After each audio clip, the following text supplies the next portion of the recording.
Chapter 333. Dean was slightly stunned as he looked at them. The girl's skin was snow-white, and her soft, jet-black hair complemented her fair skin. The purple tang robe she was wearing was engraved with images of some ferocious monsters, full of noble and unique charm. But the most eye-catching thing was the jet-black sword hilt that was nearly half a meter long, protruding from her shoulder. At the end of the hilt hung a perfectly round jewel that resembled an emerald. If one looked closely, one would find that there was a jet-black circle in the middle of the jewel that looked like an eyeball. Dean stared at her in a daze. The girl's body was light, but every step she took seemed to cross more than 10 meters. In the blink of an eye, she appeared 2 or 3 meters away from Dean. She looked up and down at Dean and said, "Little devil, are you a hunter?" Her voice was pleasant to hear, but the tone of her voice was old and inexperienced. Dean came back to his senses. There was some surprise in his heart. Judging from the accent, the girl should also be from the giant wall of Sylvia. But the accent was northern. He immediately said, "I'm a hunter from the New World Consortium. Are you from the Huashan Consortium or the Green Consortium?" These two consortia were based in the northern region. The girl slightly nodded, but did not directly answer Dean's question. Instead, she said, "You have been hunting in the vicinity for some time. Have you heard any huge movements or footprints of giant beasts?" Dean was startled. He shook his head. "I just came out to hunt today. I haven't seen any giant beasts. Is there a large monster in the vicinity?" There was a bit of tension on his face. The girl slightly stared at him and indifferently said, "Don't pretend. Your expression has betrayed you. You are young, but you have a lot of thoughts. But blind greed will eventually lead to death. This monster isn't something that your small consortia can eat. I don't care if you know or not, but I will tell you that this is one of the legendary monsters called Splitter. Its hunting level is as high as 68. Even if all the senior hunters of your consortia come out, they won't be enough to fill the gap between its teeth. What's more, I just saved your life. You'd better tell me the truth. If you don't, I'll destroy you and your consortium." Dean's face slightly changed. He didn't expect that the girl who was the same age as him would have such a keen observation ability. Moreover, the monster that the girl was looking for was really Splitter. Moreover, the girl knew all the information about Splitter. Despite this, she still dared to look for Splitter? Wasn't this courting death? Did she come here to inquire about the information? Dean's eyes lit up. "Even if you didn't attack me, I would still be able to save my life. But I will remember your kindness. As for Splitter, it is in the vicinity. As you said, it is a legendary monster that has reached level 68. I advise you not to get close and leave as soon as possible. It is very dangerous here." The girl in the tang suit heard Dean's words, but she seemed to be relieved and said to herself, "It seems that I have found the right place." She looked up and grabbed Dean's shoulder. "Tell me, where is it? Or where did you see its footprints?" Dean showed a sincere look. "You should go back. Even if you find it, it is moving around and has no fixed residence. Maybe tomorrow it will go out into the wilderness. I don't like to ask twice. Are you going to tell me or not?" The girl's face turned cold as a trace of coldness flashed in her eyes. Dean saw her expression and suddenly felt a sense of danger. His whole body was slightly cold. He was shocked in his heart. This girl's strength was a lot higher than his own. She was even stronger than Glenn. She should be at the top of the senior hunter level. She was able to defeat the level 24 snow-toothed boar from far away to prove this point. "All right, I will take you there." Dean immediately gave in. There was no law and order outside the giant wall. If he was killed, he would be killed. There was no way to pursue it. If his skill was not as good as others, he could only admit defeat. "Humph!" The girl snorted and pushed away Dean's body. "Hurry up.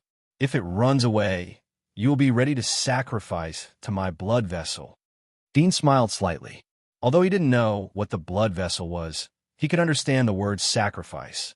He immediately turned around and went back to the original road. He didn't dare to play tricks before he could figure out the magic mark of the girl in the tang suit. He didn't want to anger her and lose his life.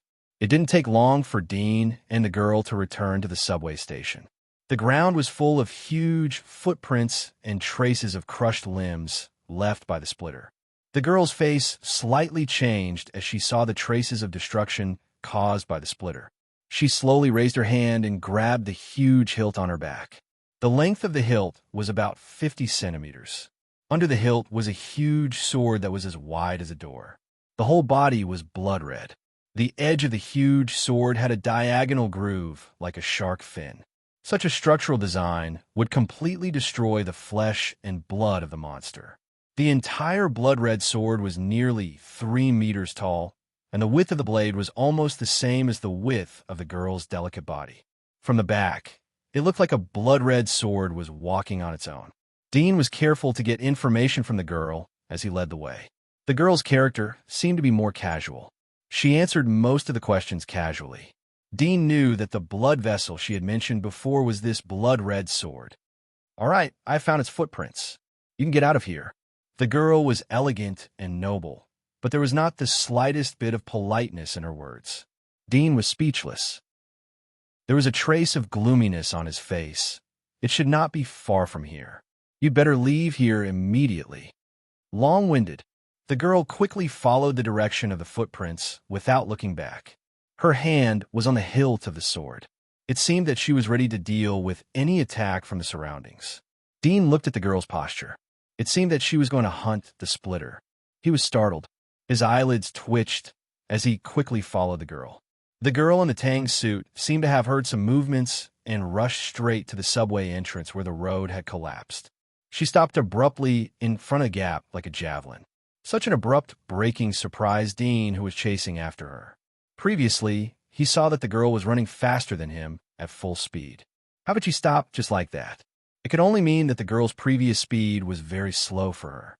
It was like a trot for an ordinary person. Only in this way could she stop at the same time. The girl looked down from the gap. There was a touch of smile on her face. "Finally found you." While talking, he heard the sound coming from behind. He glanced at Dean, who was chasing behind him, and the smile in his eyes suddenly turned cold. Reckless. She retracted her gaze and ignored Dean. She was not in the mood to care about the safety of others in front of the enemy. Whoosh! She held the hilt of the sword and jumped down. After landing on the ground, she suddenly saw a huge figure crawling on the ground in front of her. There were some corpses gathering around the figure and crawling towards Splitter. Some corpses that had been cut into 2 pieces were still crawling towards Splitter, and then they were cut into 2 halves again. The girl was startled when she saw the appearance of the Splitter. There was a trace of doubt in her eyes. She looked at the body of the Splitter. She saw that there were black chains wrapped around the body of the Splitter. The chains were obviously artificially made. There was a giant spear-like weapon piercing its body. Seeing this scene, her eyes were filled with shock. Could it be that someone else had hunted this evil beast before? Roar! Splitter seemed to have sensed a trace of danger. Its body, which was lying on the ground, moved slightly and moved its body with difficulty. It overturned and crushed the nearby subway car and looked down at the girl in the Tang suit in front of it. From this small figure, it felt a trace of fear, so it let out a threatening roar, which was vigorous and deep, full of anger. The girl calmed herself down and took a deep breath. She stared at Splitter with her pitch-black eyes and dashed towards him. Dean, who was crawling in the hole, secretly watched the girl's action. At the moment he saw her directly rush towards the Splitter, he couldn't help but be shocked. Is she crazy? She knew that the Splitter was a level 68 monster. How could she dare to attack it head-on? The Splitter looked at the girl in the Tang suit. It roared in anger. The scythe blades on its body slashed out. It didn't underestimate the girl. It seemed that it was treating her as a dangerous enemy. Chapter 334. Whoosh! The girl in the Tang suit jumped up. The bandage slowly fell off. The gray and dirty bandage wrapped around the blood-baron sword on her back suddenly disintegrated. The dark red sword released a demonic luster like a bloodthirsty beast. It flashed with a red light of excitement. The girl in the Tang suit wielded the sword like a blood-red crescent moon. She fiercely chopped the Splitter's body. Splitter screamed and waved its other 2 scythe-like arms. The width of these 2 scythe-like arms was more than double that of the other scythe-like arms. Although they looked like attacking limbs, they were used for defense. They were like two huge doors that blocked the front part of its body. The two scythe-like arms collided with the bloody sword in the hands of the girl in the Tang suit. Boom! A huge pit suddenly appeared on the ground. Splitter's huge body sank into the huge pit. The place where Blood Baron collided with the black scythe arm created a strong airflow, sweeping away the rancid smell in the air. However, it also swept up the dust on the ground. Dean, who was lying on the ground, was shocked. He saw that the girl in the Tang suit had used her toes to borrow the strength of the scythe-like arms. She flipped back and retreated. But when she flipped 180 degrees, she stepped on the inside of the other scythe-like arms. Once again, she used the strength of the scythe-like arms to attack Splitter at full speed. Bang! Splitter's body shook. The scythe-like arms that had been cut by the bloody sword burst open. Blood and green fluid sputtered out. The girl in the Tang suit pulled her wrist. The bloody sword cut through the wound like a sawtooth. Blood quickly sputtered out. Splitter issued a sharp roar. It waved its scythe-like arms to flank the other scythe-like arms. However, the girl's movements were incomparably fast. After the first strike landed, she quickly stepped on Splitter's scythe-like arm and circled around to the other side of its body. With a swing of her arm, the Blood Baron's greatsword was like a blood-colored whirlwind blade as it fiercely chopped at another part of Splitter's body. This time, it directly chopped at a joint, instantly chopping off one of Splitter's scythe-like arms that were swinging back to attack. All of this happened in a flash. The girl in the Tang suit was so fast that she was like a purple afterimage.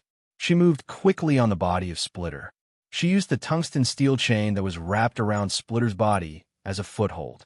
She constantly waved the bloody sword and cut off the scythe-like arms. Dean was dumbfounded. Is this the power of a human? Boom!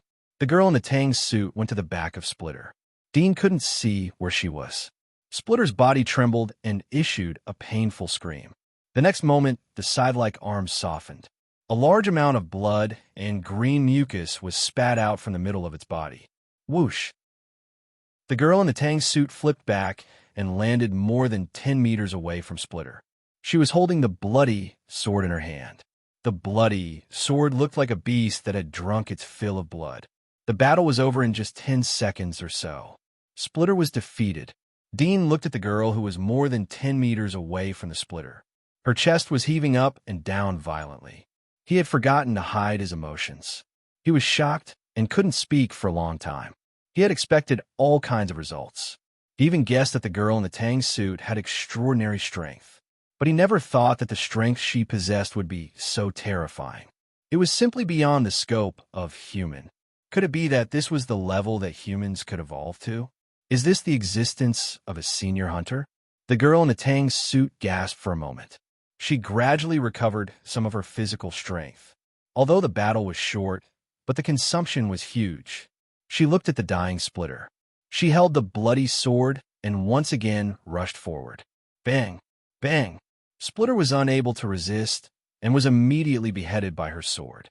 A legendary monster that was rarely seen in 100 years had died. Dean witnessed the whole process. He never thought that the girl with snow-white skin and a beautiful and delicate appearance would have such strength like a monster. His heart was pounding. The first thing that came to his mind was that he would be killed. He secretly regretted it. If he knew that this would happen, he wouldn't have continued to follow. It was obviously too late to escape. With the speed of the girl in the Tang suit, she could easily catch up with him.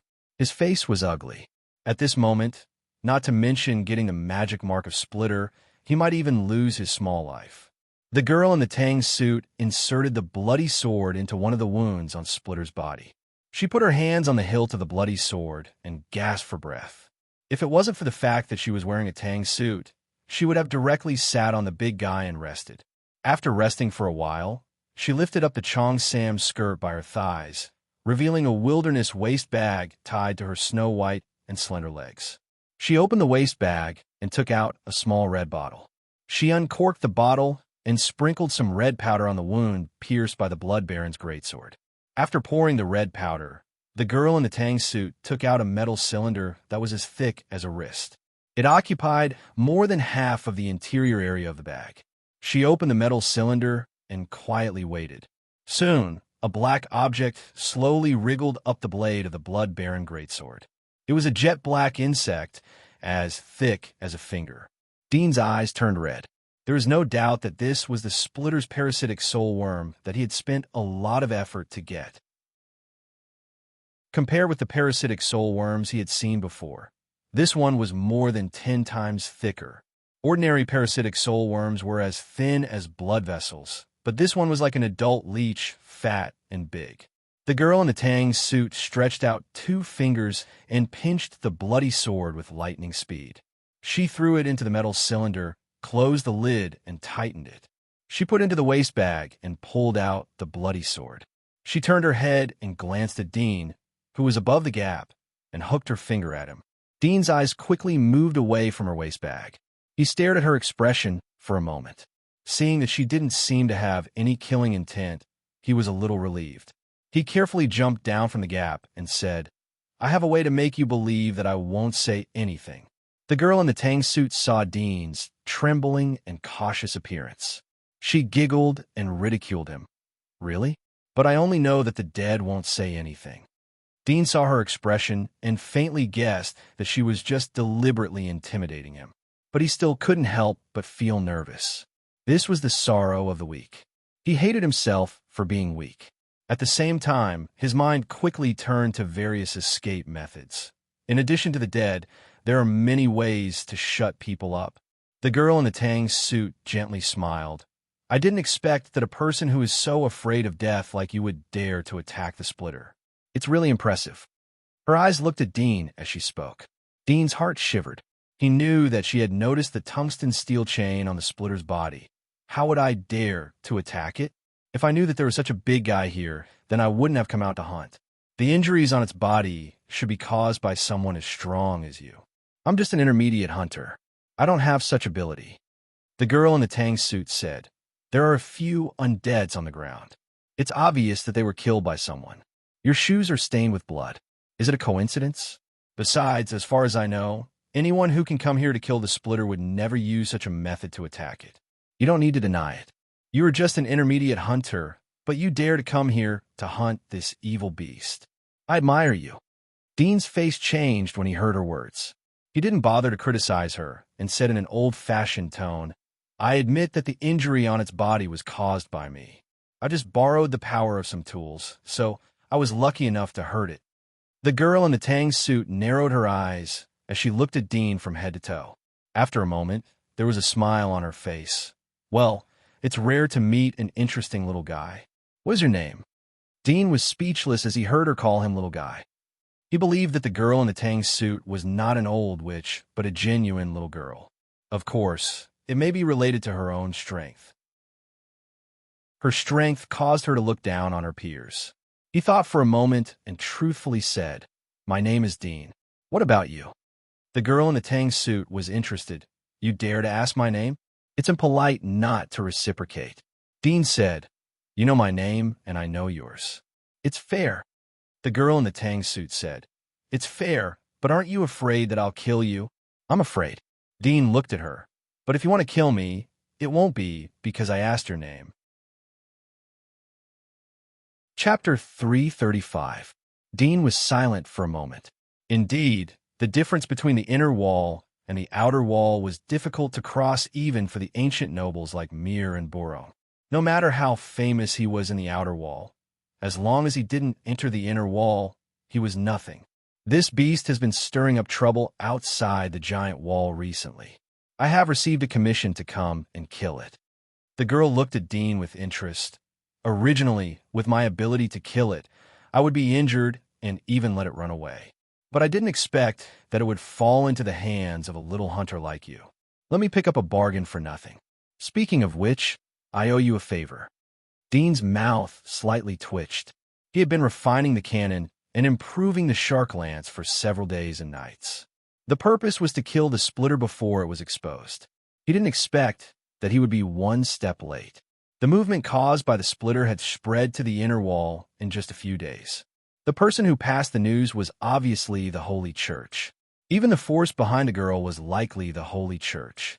The Tang suit girl saw Dean's expressionless face, and her mouth revealed a smile. Every time she saw others angry to the point of being unable to refute, she felt incomparable pleasure. At this moment, she leisurely said, "It's impossible for you to get the parasitic soul worm of this legendary monster. Although I don't need this thing, but the people above have already regarded this thing as a thing in the bag. Moreover, with your physique, giving it to you will harm you. If you didn't meet me, even if you were lucky enough to kill this splitter, you would be buried with it." Dean had already dispelled the coveting for the magic marks when he saw her strength. He couldn't help but frown. "Buried with me?" The girl said, "Of course, if you get the parasitic soul worm, you will certainly be eager to absorb it to replace your current magic marks, right? In this way, you will die.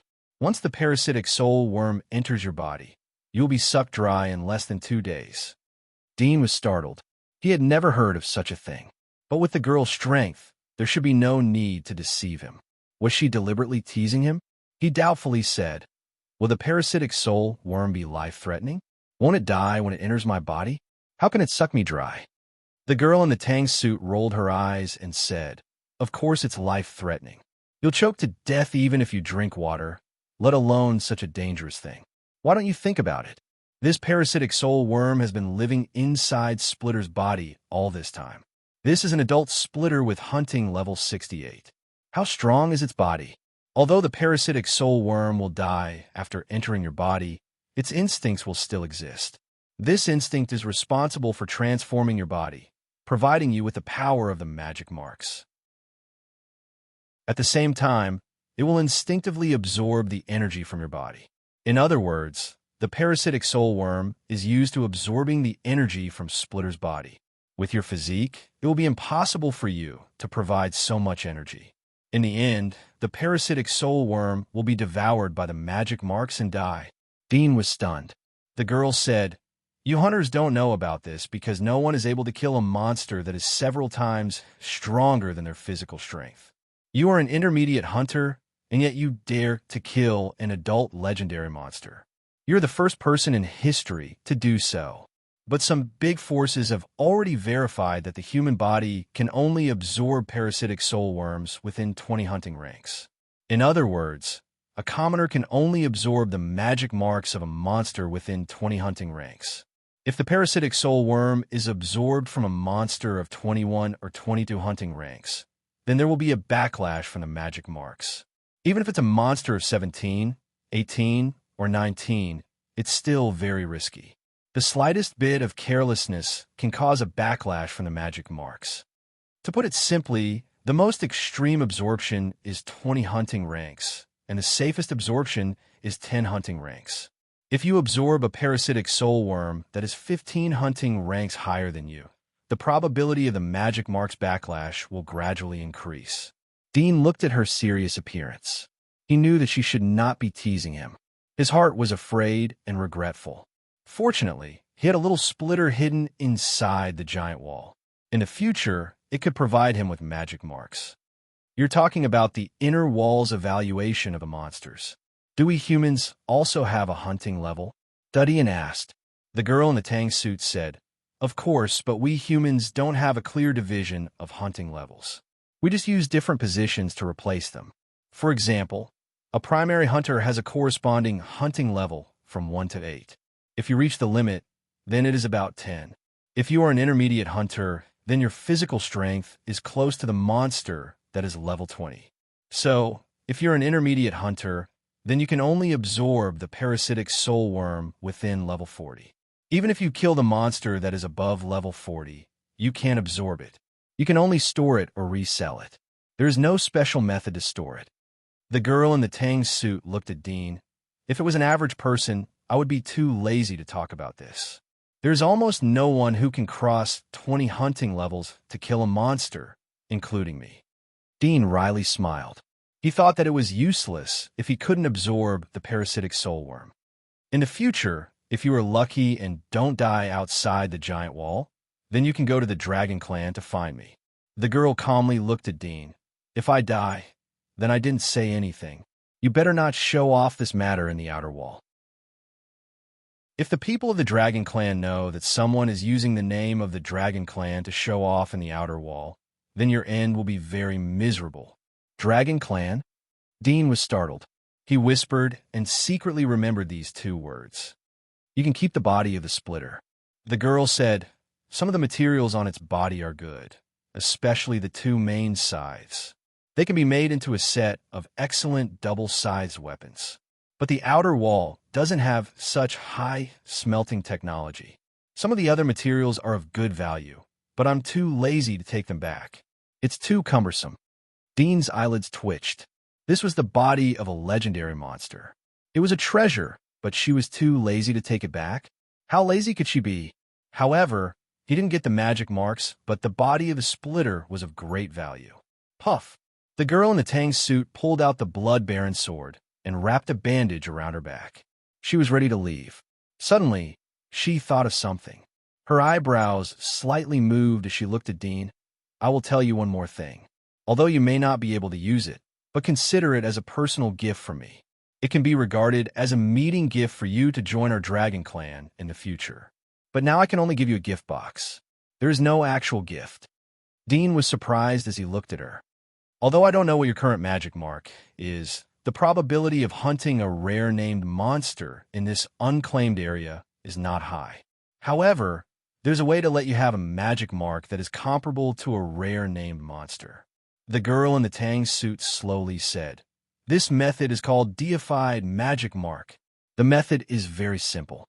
If you obtain a rare grade magic mark, then you only need to find 5 monsters of the same type and feed their parasitic soul worms to the magic mark. That way, the magic mark will undergo a deification transformation. If the deification transformation is successful, the magic marks will have a new ability, and the effect will be close to the rare magic marks. That is to say, for example, if you have a rare level magic mark of Corpse Eater, and you absorb 5 magic marks of Corpse Eater, then there's a chance to trigger the deification of the magic marks. Generally speaking, if you absorb 5, the probability of deification is 50%.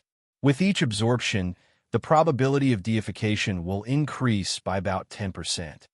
The girl in the Tang suit looked at Dean and said, the advantage of deification is that you don't need to replace the magic marks, but you can improve the original magic marks by a level. So rare magic marks are comparable to rare magic marks, and ordinary magic marks are comparable to rare magic marks. But the disadvantages of deification are also very big. Absorbing the same kind of magic marks can't make the magic marks grow and improve the physique. Moreover, the absorption process can't be mixed with other magic marks. Otherwise, you'll have to start all over again. Dean was a little surprised. There was such a secret in the magic marks. The deification of the magic marks was like an optimization. On the basis of the original magic marks, the magic marks could be stimulated again and new magic marks could be obtained. Generally speaking, this method was used for people whose strength had reached a bottleneck. They could use the deification of the magic marks to enhance their strength again. But compared with its advantages, there were too many disadvantages and disadvantages. The first one was to find the same kind of monsters, which was simply an impossible problem. According to the girl in the Tang suit, the 5 monsters used for the deification of the magic marks must be of the same kind. For example, if he wanted to deification of the deification, he had to swallow 5 more Corpse Eater of the deification. It would not work if he swallowed other rare monsters. Moreover, in the process of deification of the magic marks, his own strength could not be improved. For example, his physique had reached the limit of intermediate hunter. He only needed to get 2 parasitic soul worms to break through to senior hunter. Once the bottleneck of physique was broken, he could continue to rely on the absorption of cold crystals and God's blessing to enhance his strength. But if he absorbed the Corpse Eater magic marks, it would not break the bottleneck of physique. Even if he absorbed 5 Corpse Eater magic marks, it would only improve the ability of the magic marks, but the physique bottleneck would still be there. Moreover, in the process of absorbing 5 Corpse Eater, he was not allowed to absorb other parasitic soul worms to break the physique bottleneck. Once he chose to deification, he had to wait until the magic marks were deified. Otherwise, it would all be wasted. No wonder the girl in the Tang suit said that he might not be able to use such harsh conditions. Not to mention him, it was estimated that no one in the entire outer wall would be able to use this method. The girl in the tang suit saw that Dean was in a daze. She smiled and put away her things. She jumped down from the body of the splitter and landed on the ground. She turned to look at Dean. If you have the opportunity to join our dragon family, you can choose a rare magic mark for free. So, you have to find some life-saving magic marks and live well. As he spoke, he turned his head with a smile. With a tap of his toes, he leaped out of the train that was more than 10 meters high and landed on the ground. His figure floated away and directly left. Dean watched her back disappear into the hole. He was startled for a moment and slowly retracted his eyes. There was a bit of bitterness in his mouth. Although he was glad that he couldn't absorb the magic marks of the splitter, but he couldn't help but regret that the prey fell into the hands of others. Or it should be said that it fell into the hands of the group of people who had real power inside the giant wall. Sitting inside the wall, even if it was the magic mark of a legendary monster, there would be people hunting it and sending it to him. Compared with such a character, he was still too small. He sighed and looked down at the splitter under his feet. Suddenly, his eyelids fiercely jumped and his heart beat wildly. Egg! There are eggs! Dean suddenly thought of the cave of the splitter. He felt that his whole body's blood was boiling, especially when he thought of the words of the girl in the tang suit. Even with his mental strength, he couldn't help but breathe fast. His eyes were red. He quickly turned around and ran along the stairs out of the subway. He didn't even care about the body of the splitter on the ground. His mind quickly constructed a map of the surroundings. According to the memory of the last time, he ran towards the cave of the splitter. Run, run, run. Dean's legs were flying. His ears were full of whistling wind. His heart was full of tension and strong excitement. Although the splitter was dead, but there were still eggs in its cave. Moreover, the last time Dean saw that there were a lot of eggs. So many eggs, if all of them hatched, he could even use the magic marks of the splitter to carry out deification. Legendary deification, ah. As he thought of this, his heart was pounding. What level would the legendary magic marks be after deification? Unimaginable. Whoosh, whoosh. Dean was like a gust of wind as he rushed towards Splitter's cave. Whoosh. A giant shadow jumped out of the grass and attacked Dean. Dean, who was running, was startled. His body reflexively dodged the giant shadow. He looked back and saw that it was a chameleon. Its body was nearly 7 meters long. It had a crocodile-like mouth and sharp fangs. It was rushing towards him. Jungle chameleon. Dean's face slightly changed. This was a level 17 monster. He quickly jumped away. At the same time, he quickly pulled out an arrow and shot at the mouth of the lizard. Puff. Chapter 336. Dean took the opportunity to pull away from the lizard and turn around to shoot again. Puff! Another arrow hit the lizard's mouth. The distance between the two was more than 10 meters. The speed of the arrow was extremely fast. After the 2 arrows hit, Dean estimated that even if it didn't die, it would be seriously injured. After the inspiration brought by the improved shark lance, in addition to filling his own arrows with mercury, he also left about a centimeter of paralysis venom inside. This effect was hundreds of times stronger than smearing venom on the arrowhead. Dean didn't pay any more attention to the chameleon. He left it to fend for itself. He turned around and continued to run forward. However, the ambush of the chameleon had calmed down a lot. He didn't dare to rush blindly. After all, this was a dangerous wilderness. He didn't want to fall into the belly of other monsters before he reached the cave of the splitter. That would be the end of the world. Whoosh! Dean shook off the injured chameleon and soon came to the place where he had encountered the magic claw crocodile quagmire.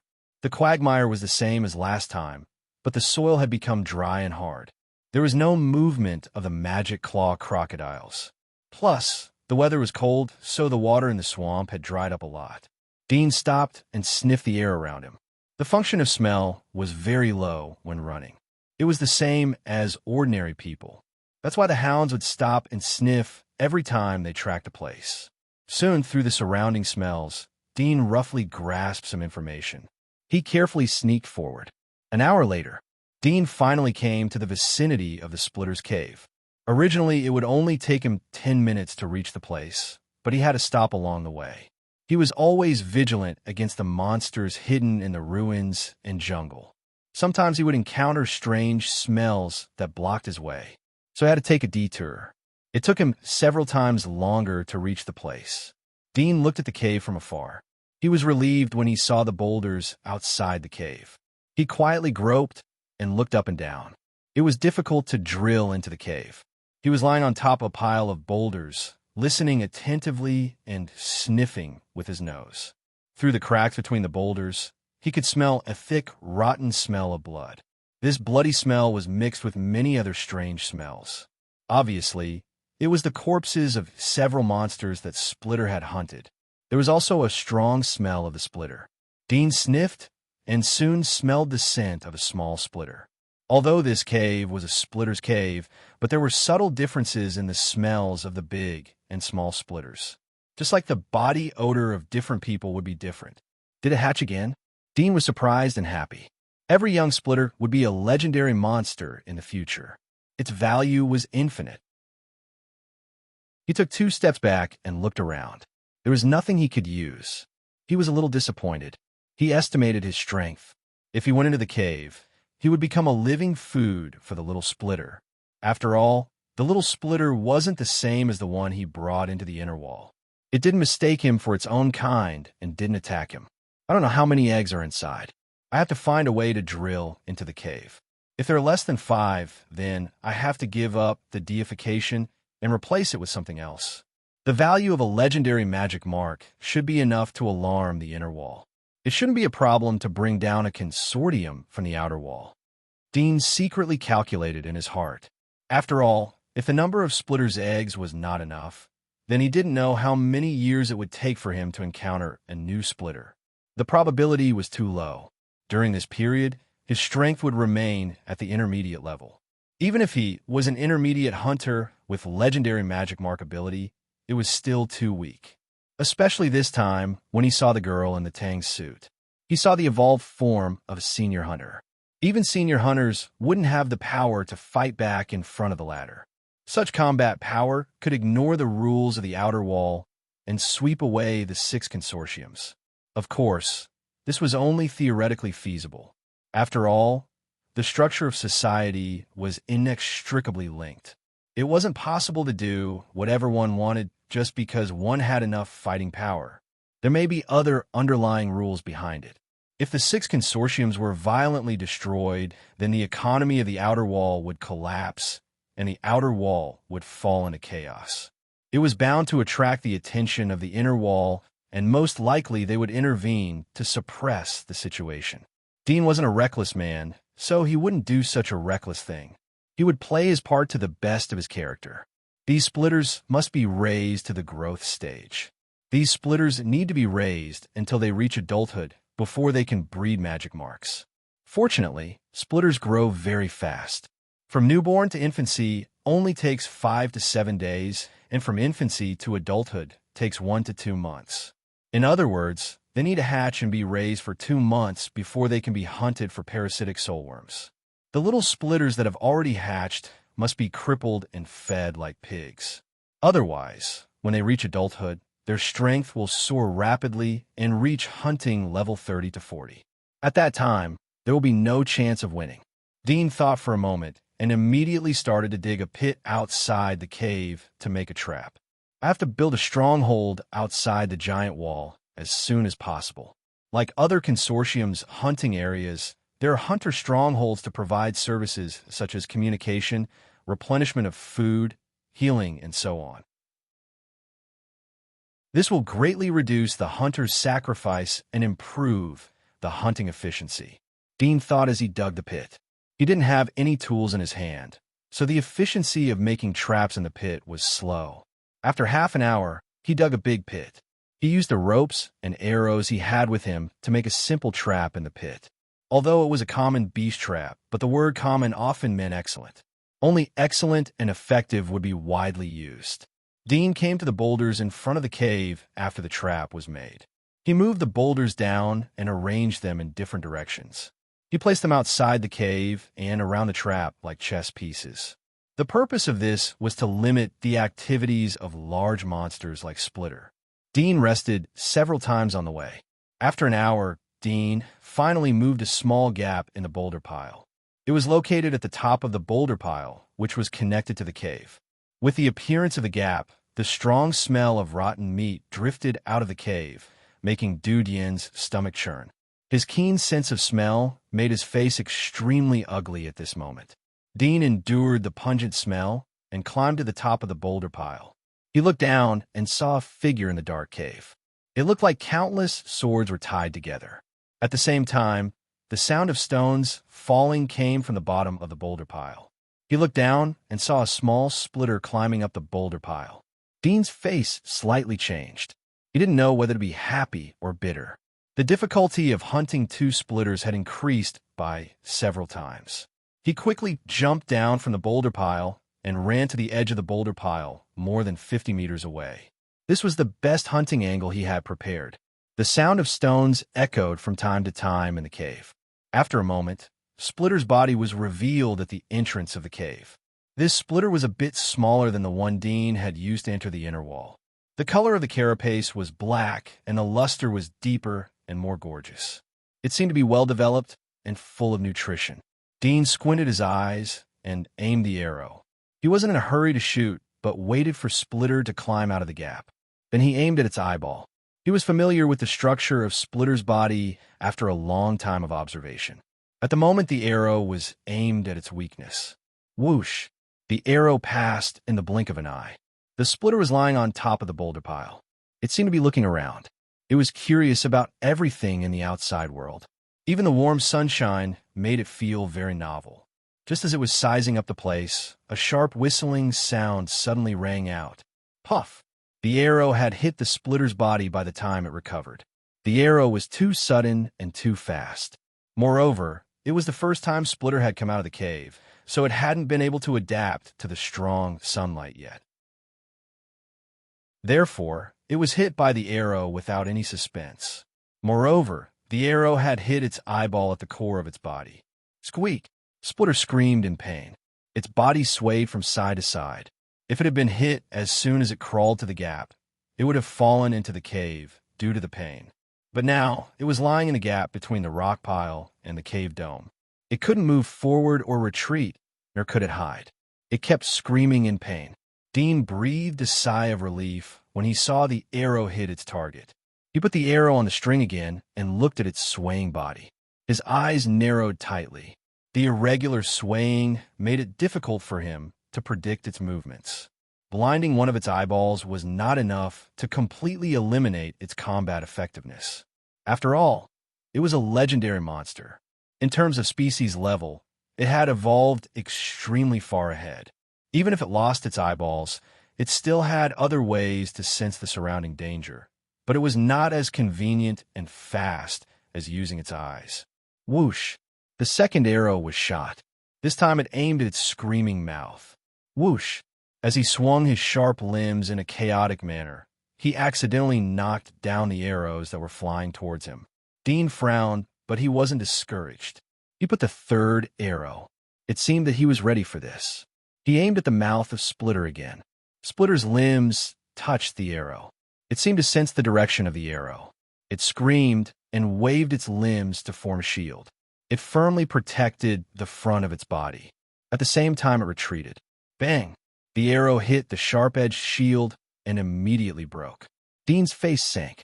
Although it was still a juvenile, but its hunting level was around 24 or 25. It wasn't easy to kill it. He took out an arrow and knocked it, quietly waiting for an opportunity. However, the opportunity never appeared again. The Splitter had a strong sense of self-protection. It used the shield to protect the vital parts of its body. It retreated all the way into the cave. Dean picked up the stones on the ground and threw them at the Splitter. The stones fell into the cave. After a moment, the sound of breaking echoed from the cave. Soon another Splitter climbed out of the cave. There was no injury on its body. It should be another one. Dean was happy to see the Splitter trying to climb out. He aimed at its eyeball and shot the arrow when it was halfway through the cave. Puff! The arrow immediately hit its target. The little splitter had just excitedly climbed halfway when it was suddenly attacked. It immediately let out a painful scream. Dean continued to shoot the arrow. Whoosh! Whoosh! When the little splitter received the attack, it didn't react immediately. Its sharp blades weren't concentrated, so its mouth was suddenly hit by an arrow. Its screams suddenly rose by hundreds of decibels, and then it quickly stopped. It waved its sharp limbs and retreated into the cave. Dean saw that its sharp limbs were waving like a circle, airtight, so he immediately stopped shooting and saved the arrows. Dean was relieved as the splitter retreated back into the cave. In general, the first round of ambush was successful. Although the splitter's strength was amazing and their body structure was extremely strong, but they were still inexperienced. From this point, it could be seen that deceit was far more terrible than violence. Dean crawled on the ground and listened carefully. Although the splitter was still in its infancy stage, but its physique was bigger than most of the level 20 monsters. The ground vibrated as it moved. Dean could roughly determine the position of the cave. Perhaps it was because of the injury that the splitter retreated into the cave. Dean got up and put the arrow on the bow. He bent down and ran towards the cave. He climbed to the top of the cave and looked inside. There were two little splitters swaying in the depths of the cave. They didn't make the previous harsh screams. It seemed that they had learned a lot. Dean aimed the arrow. One of the little splitters swayed into the corner. Behind the corner was a pile of monsters' corpses in the deepest part of the cave. The other little splitter was injured. It was moving very slowly. Dudian saw the excretion on its back. If he shot, then he would be able to hit it. However, he stopped and didn't shoot. The two arrows had hit the weak points of the splitter. The venom and mercury inside the arrows could cause great damage to the splitter's body. If he continued to shoot, then the venom inside the arrows could directly poison the splitter to death. Dean grabbed a small stone and threw it toward the splitter. The previous great splitter's venom had taken effect very quickly, in less than half an hour. Although it was related to the amount of venom, this little splitter's venom should take effect within an hour. Even from this moment on, the venom would slowly corrode every part of its body. Bang! The stone hit the little splitter's body. The little splitter rolled its body as if it was startled. It turned around and saw the intruder at the entrance. Its underdeveloped vocal cords squeaked. It seemed that it wanted to rush over to the intruder, but it was hesitant, so it just squeaked in a defensive manner. Chapter 337. Splitter saw Dean lying on the pile of stones in the cave. It roared in anger and rushed over. Dean was waiting for it. He moved the arrow and aimed at it.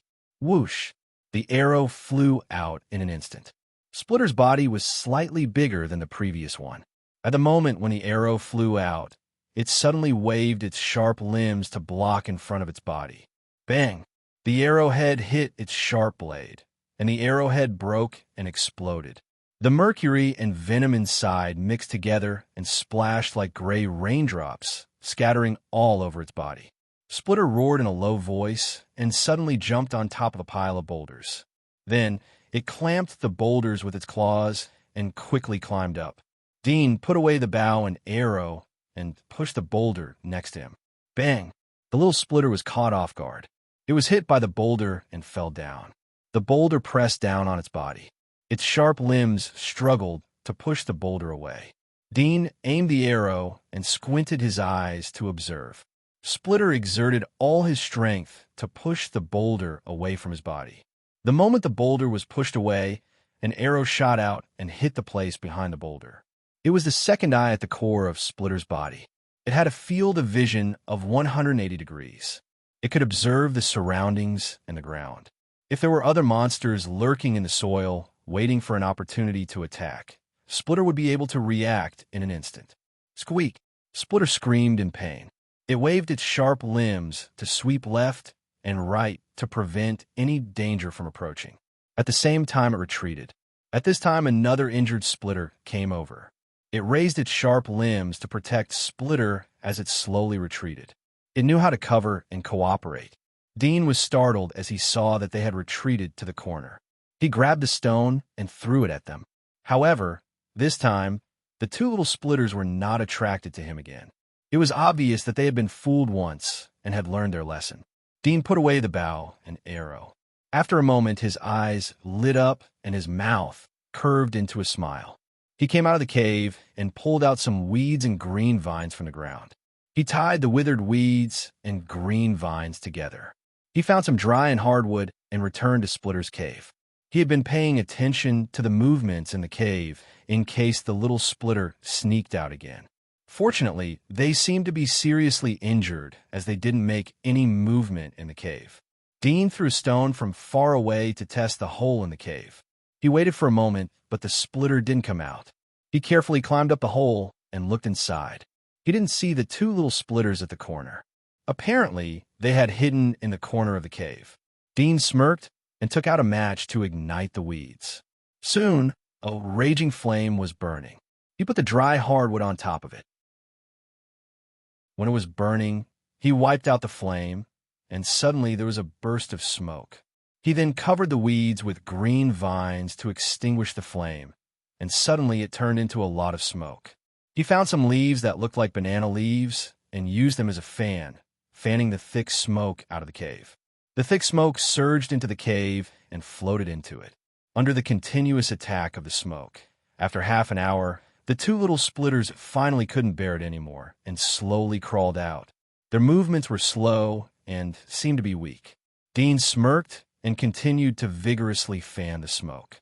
At the same time, he used the surrounding stones to fill the entrance of the cave, making the entrance narrower. The two little splitters couldn't make sound. They made hoarse hissing sounds. It seemed like they were begging and indignant. Dean waited for them to come close, then immediately picked up a big stone and threw it.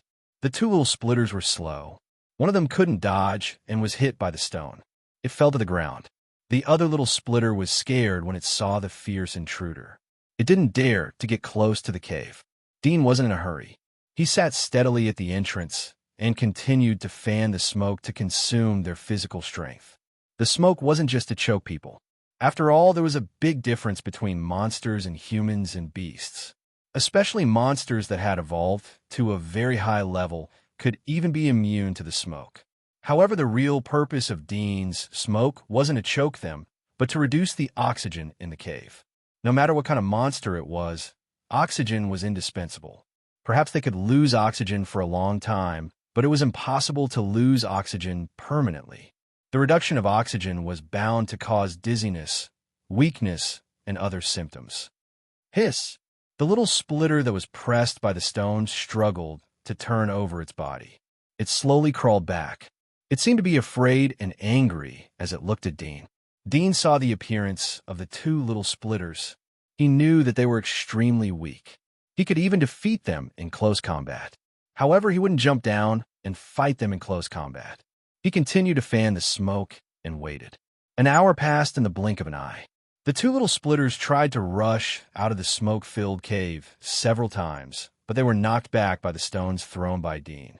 Every time they failed, it would result in a loss of physical strength. The two little splitters gradually gave up the plan to rush out of the cave. They retreated to a lower part of the cave where the smoke was slightly lower. Dean looked at the two little splitters that were dying. He secretly sighed in his heart. Who would have thought that a mere smoke could push the legendary monsters to this point? Even if they were in their infancy stage, they were at level 24 or 25.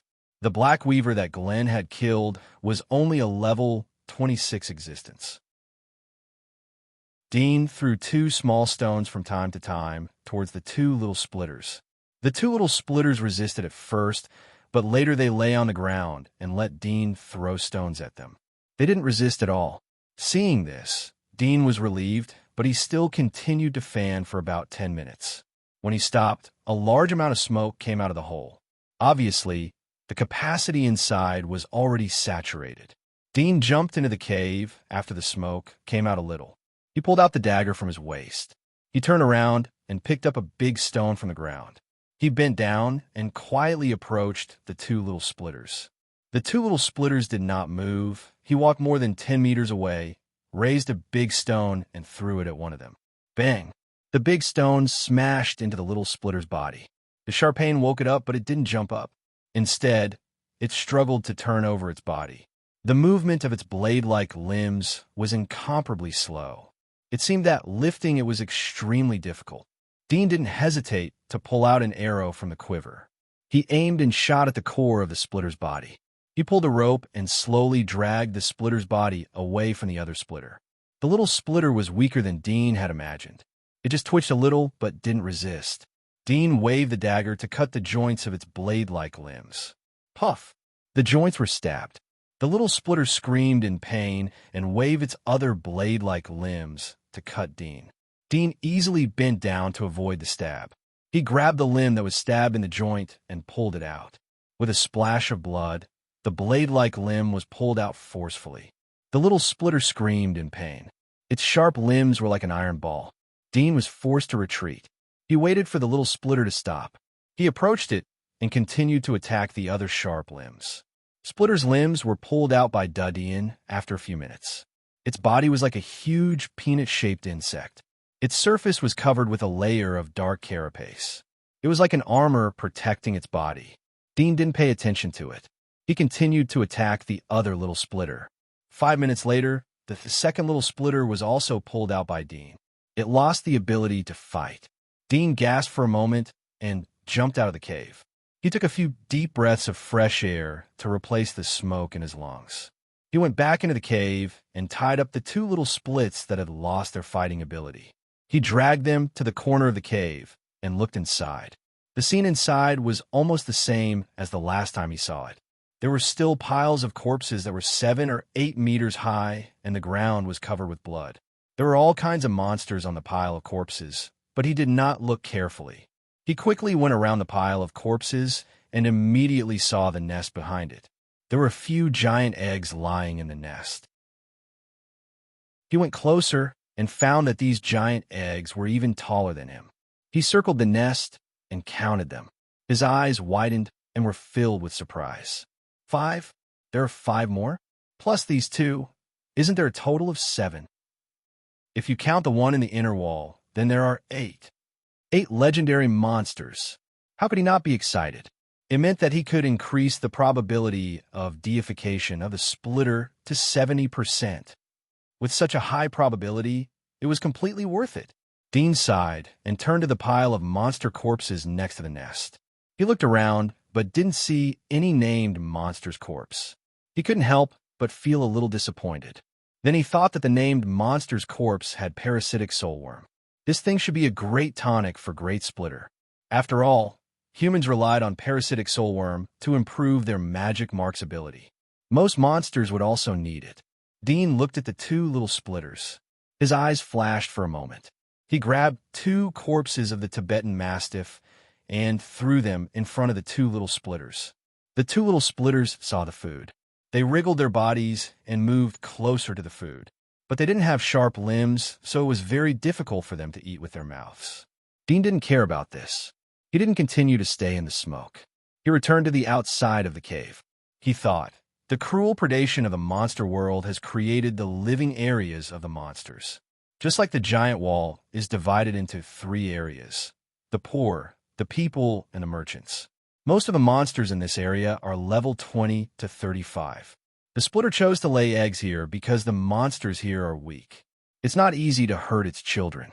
Moreover, its children can have a more suitable living environment after leaving the cave. Among the monsters around level 20 to 35, there are 2 types of monsters that like to hunt for the young and eggs of other prey. The first is the brown spider fly, which is level 21. It is short and extremely sensitive to the smell of monsters that are about to give birth. It likes to follow these monsters and wait for the opportunity to hunt for the young or eggs that they lay. The second one is the widow frog. It doesn't only like to eat the eggs or cubs of other monsters, but also its own cubs. So every female widow frog will stay away from the male widow frog when they are pregnant. They regard the male as the natural enemy of the beast. Dean raised his head and looked around. The terrain here is dry. It should be the suburbs of the city. There are many hills. Frogs like to appear in humid areas, so there shouldn't be any nearby. but we have to guard against spider flies. There are a lot of them, and their weakness is obvious. They are afraid of large monsters. They don't dare to attack any large monsters. They're a typical bully. Splitter won't dare to attack, even if it's a juvenile. I don't need to set up traps to guard against anything. I just need to be careful of other beasts. Don't be attracted by the smell of blood in the cave. He came to the cave and moved the boulders to block the hole again. He looked around, but didn't see any movement. He quickly turned and left. I don't have much time. I have to raise this place as soon as possible. Splitter has been hunting nearby recently, so no monsters dare to come close. But as time goes on, there will inevitably be monsters migrating over and breaking into the forbidden area. Dean thought as he returned. He walked and stopped along the way. He bypassed some strange smells and smoothly returned to the body of Splitter. As soon as he jumped into the subway, he saw a huge sickle walking dead, gnawing on the body of Splitter. His face sank. Previously, not all the walking dead in the subway were killed, so there were a lot of them left. This walking dead was probably the bravest monster among all the monsters. Even in the face of Splitter, it dared to attack. At the moment, the body of this sickle undead was much bigger than ordinary undead. It was nearly 3 meters tall. The muscles of its whole body were bulging. It was extremely bloated. The clothes that were about to be fibrous burst open. Only a few dirty fibers were left. Fortunately, there were still some pants hanging on its butt. Dean could recognize that it was the undead from the subway. The sickle undead also noticed Dean when Dean was looking at it. It roared and rushed toward Dean. Dean's eyes were cold. He immediately put an arrow and aimed at its forehead. Puff! The arrow suddenly flew. This undead had the same physique as the mutated sickle undead that Dean had encountered before. However, facing the arrow, it didn't have the slightest consciousness to avoid. Puff! The arrow suddenly went into its head, and its huge body crashed to the ground. Dean was slightly startled. He didn't expect it to be so easy to solve. He knew that the undead would not pretend to be dead. He immediately jumped over when it didn't move. He saw that the muscles on its body were bloated and hard. It was like stepping on a stone. The muscles were covered with blood-colored tubes. The luster was bright, as if it was going to burst out of the muscles. Roar! When Dean was observing, another roar came from the other side of Splitter's body. It was another undead that was as huge and bloated as this one. Dean's face changed slightly, and he quickly pulled out the arrow. As soon as his hand touched the quiver, he found that there were not many arrows left in the quiver. He grabbed an arrow, put on the quiver, quickly aimed, and shot out. Puff! The arrow swept in a straight line and accurately hit the undead's forehead. Chapter 338. Dean frowned and raised his hand to pull out the arrow from the forehead of the bloated undead. This arrow was just an ordinary fine iron arrow. Using mercury poison arrows to hunt undead was a complete waste. Moreover, there were not many mercury poison arrows left in his quiver, so he had to use them sparingly. In this silent subway, the roar of the two bloated undead was extremely loud. When the second bloated undead fell under the arrow, there was another roar. He saw from behind the body of the huge Splitter 2 more bloated undead came out. One of the bloated undead was cut off from the chest, leaving only the upper body swollen. Its face was full of bulging flesh and blood. The mouth and eyeballs were squeezed into the flesh, like a balloon filled with air. Dean saw the appearance of the half of the undead. He didn't expect that it would evolve because of the flesh and blood of the Splitter. Was it not the stomach that it used to digest food? Was it other organs? Or any tissue of the whole body? This idea passed quickly in his mind. He raised the arrow in his hand and quickly aimed to shoot. Puff! Puff! 2 bloated undead were pierced by the sword and nailed to the ground. Dean saw that these bloated corpses had no intelligence, and his heart was relieved. Although their speed after being bloated was much stronger than the general ordinary corpses, even more than the level 9 scythe corpses, close to the level 15 monsters, but they did not know how to avoid the danger, but became his own live target. Roar! Roar! From the body of the Splitter, the bloated undead climbed out one after another. They roared and rushed to Dean. Dean quickly pulled out the arrow and shot it. After shooting one, He quickly rushed over to pull out the arrow and recycle it. In a blink of an eye, in just 4 or 5 minutes, 14 or 15 undead from the splitter's body were all shot dead by Dean. 2 arrows were scrapped in the repeated recycling. There were only 4 ordinary arrows and 2 mercury poison arrows left. Dean saw that there were no bloated undead crawling out. He immediately pulled out the dagger and bent down to cut the head of the undead, whose gender was difficult to distinguish. He saw that the swollen flesh outside the skull was extremely hard, like steel. The dagger cut into the skull and dug a small hole along the hole in the neck. He skillfully pulled out some intracranial tissue. Soon, he found a dark blue crystal in a relatively cold intracranial tissue. Dean picked up the cold crystal. It was about half the size of the ordinary undead. It was closer to the cold crystal in the skull of the sickle undead. He guessed that if these bloated undead lived for a while, the nutrients in their bodies would promote the size of the cold crystal to become bigger. According to his previous experience of absorbing cold crystal, the bigger the cold crystal was, the purer the color was, and the more obvious the absorption effect was. These cold crystals can be worth 2 to 3 ordinary undead. Dean's eyes flashed for a moment. He suddenly thought of something. He couldn't help but shine. The flesh and blood of the splitter contains rich energy.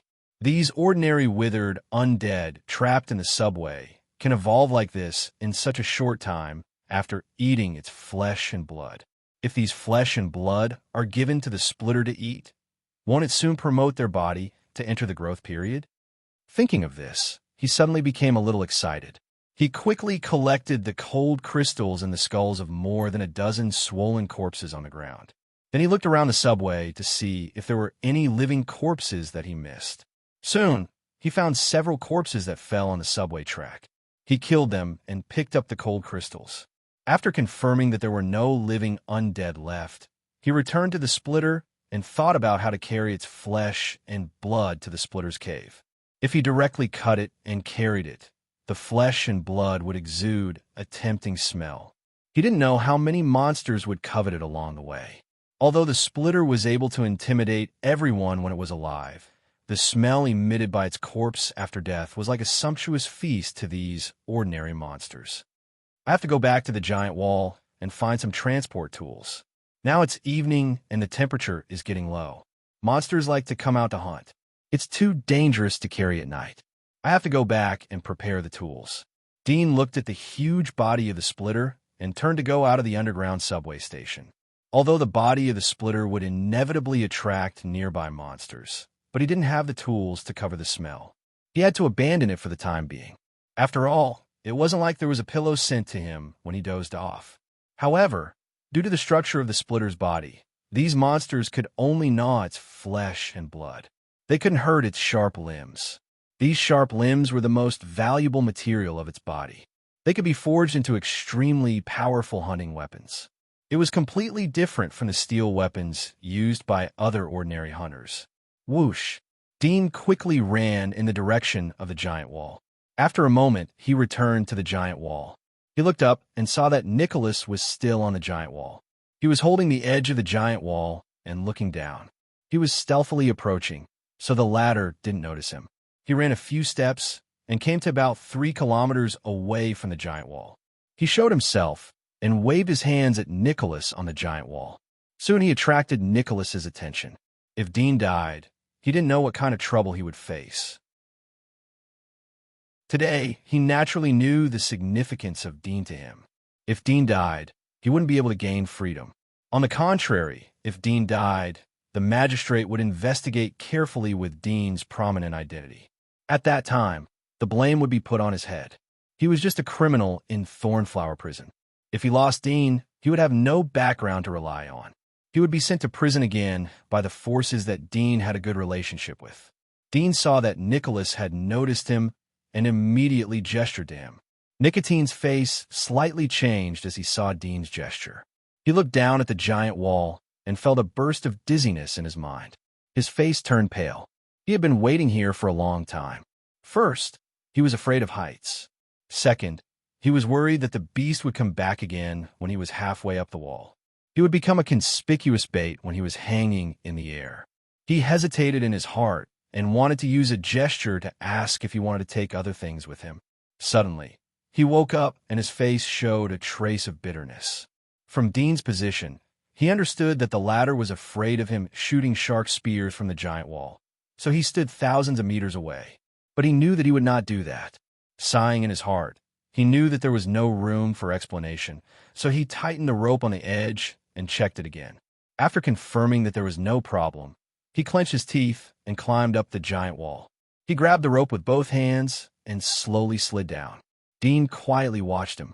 When he reached the height of 700 or 800 meters, he immediately rushed towards the giant wall. By this time, Nicholas had slid down to about 500 meters. He waited for a few minutes. Nicholas slid down from the rope. His old face was as white as paper. His legs were trembling as he landed on the ground. It seemed that he was scared. Dean smiled in his heart when he saw his appearance. He realized that a cunning person was no different from an ordinary person in the face of his own weakness. "You've worked hard. Go back." Dean patted his shoulder and said to him like an elder talking to a junior. He didn't consider the age gap between them. He turned around and opened the door on the ground. Nicholas was surprised for a moment. He quickly jumped into the passage. He saw Dean walking in front of him. He couldn't help but ask, "What about the beast?" "It's dead." Dean didn't look back as he said in an understated tone. He felt helpless and depressed in his heart. He had prepared for so long, but in the end the people from the inner wall easily got the fruits. Fortunately, there were some eggs left in the nest, otherwise he would have suffered a big loss and would have made a wedding dress for others. Dead? Nicholas was stunned. He suspected that there was a problem with his ears. Dead? Such a huge and malevolent monster was killed just like that. He stared blankly at the back of the young man in front of him, a little absent-minded. After a while, he came back to his senses. He felt a burst of cold, and his body felt a little cold. The demons and goddesses on the walls on both sides of the dark passage seemed to be peeping at him with evil spirits. He hurried to catch up with Dean and cautiously asked, "Is he really dead? Is this a demon that bestows a name?" "I hope so," Dean replied. Chapter 339. After a moment, Dean and Nicotine came out of the passage. There were two teams of Knights of Light on both sides of the passage. There were two teams of Knights of Light patrolling in the distance. The two teams of Knights of Light were stunned when they saw Dudian and Dudian coming out of the passage. But then they were pleasantly surprised. The middle-aged knight who had talked to Dean before came over. "Architect Dean, you finally came out. We were almost scared to death." Dean was surprised and immediately thought of the reason, but still asked, "Why?" The middle-aged knight replied, "There was a commotion outside not long after you came in. It must be the giant monster that was active outside the giant wall. Fortunately, you didn't meet it at that time, or we would have suffered a big crime." Dean smiled. "We were far away at that time. I heard the commotion too. Fortunately, we were fast enough, or we would have to sneak back through the passage." "Yes." The middle-aged knight had a look of lingering fear. If Dean had died outside the giant wall, then the temple would have punished him. Even if it wasn't a heavy punishment, it would affect his career prospects. His competitors would attack him. Dean said, "It's getting late. We have to go back. I'll trouble you to arrange it." "Yes." The middle-aged knight was very polite. He waved to a young knight. "Send a message." The young knight immediately took out a whistle and blew it. From time to time, a black crow would come and bring the message to the guard. While waiting, the middle-aged knight chatted with Dean. If he could climb up Dean's tree, his status in the temple would undoubtedly improve a lot. He might even be promoted again. Dean naturally didn't give up this opportunity. In the process of chatting, he learned the name of the middle-aged knight. Charlemagne was a member of the Charles family. The Charles family was a small aristocratic family that belonged to the Huashan consortium. Charlemagne should be the most promising member of the Charles family. The prosperity of the entire family was on his shoulders. Because of his identity as the captain of the temple's knights, the Charles family had gone from decline to prosperity. Although they were still in the bottom of the aristocratic circle, but they were much stronger than most of the lower-level aristocrats. Many aristocrats didn't dare to look down on Charles' family because of his identity. The number of rich businessmen coming in and out of the Charles family was dozens of times higher than before. The people from the guard have come. Let's talk later. Dean smiled at Charmin as he saw the prison carriage coming. Charmin was happy to see that Dean didn't have the slightest arrogance. The whole process of the conversation was relatively smooth for him. This was undoubtedly a good foundation for him. As long as he was careful in the future, he would be able to shorten the distance between him and Dean. If he could attend some parties with Dean, then people would know that he had some relationship with Dean. His future would be more smooth and brilliant. Well, Architect Dean, do you need me to accompany you? Charmin asked in an affectionate manner. Dean smiled as he knew that the other party was a bit impatient, but he wouldn't let the relationship between them get too close. At present, the other party would get the benefits if the relationship between them was too close. So he had to create some difficulties for the other party so that they would know how to cherish and revere each other. He said, "You have to stay here. I'm sorry if I delay your work." Charlemagne replied, "There won't be a big problem as long as they are on duty here. After all, this is a radiation zone. There are mutated beasts here. If you're disturbed, it will be a huge loss for the entire Temple of Elements and the people inside the giant wall." Dean shook his head. "It's almost nighttime. The monsters outside the giant wall will come out. It's easy to get into an accident. It's safe to have you here. The knights will protect me. Moreover, I have the hunter to accompany me. It'll be easy to deal with the mutated beasts." Nicholas was a shrewd man. He could see at a glance that Dean and the middle-aged knight were calculating. He felt that the youth was a cunning old fox. Nicholas was afraid of him. He immediately said, "Don't worry. I'll protect Architect Dean. I won't let the beasts disturb him." The middle-aged knight didn't insist anymore. He knew that the status of the middle-aged knight would drop. He said, "Architect Dean, be careful on the road." Dudian nodded and said goodbye to him. He and Nicholas got into the car and went to the Guardian's office. After a moment, the two arrived in front of the temple. Dean followed the Knights of Light into the prison cell. He said to the leader of the Knights of Light, "I'm an architect of the Temple of Elements. This is my identity token. Please help me inform the leader of the temple that Dean is here to see me." The Knight of Light was surprised when he heard the first half of Dean's words. But when he heard Dean's name, he was stunned. "Are you the architect who created the military crossbow?" Dean nodded. The leader of the Knights took Dean's medal. He saw the word Dean on it. He knew that Dean wasn't lying. He humbly said, "I didn't expect you to be Architect Dean. I didn't know you before. I'll inform you." Then he quickly turned and left. Nicholas was already used to the knight's awe. He turned his head and looked at the surrounding cages. He curiously asked, "Is this the place? I heard that hunters have to stay here for 7 days before they can go back." "Yeah," Dean nodded. "I'm bored. Take a look at the books on the table to purify your mind." Nicholas looked down and saw the Holy Scripture of Light, but he didn't take it. He curled his lips and said, "I don't know how many times I've heard the prison guards recite it. If they wanted to purify it, they would have done it long ago.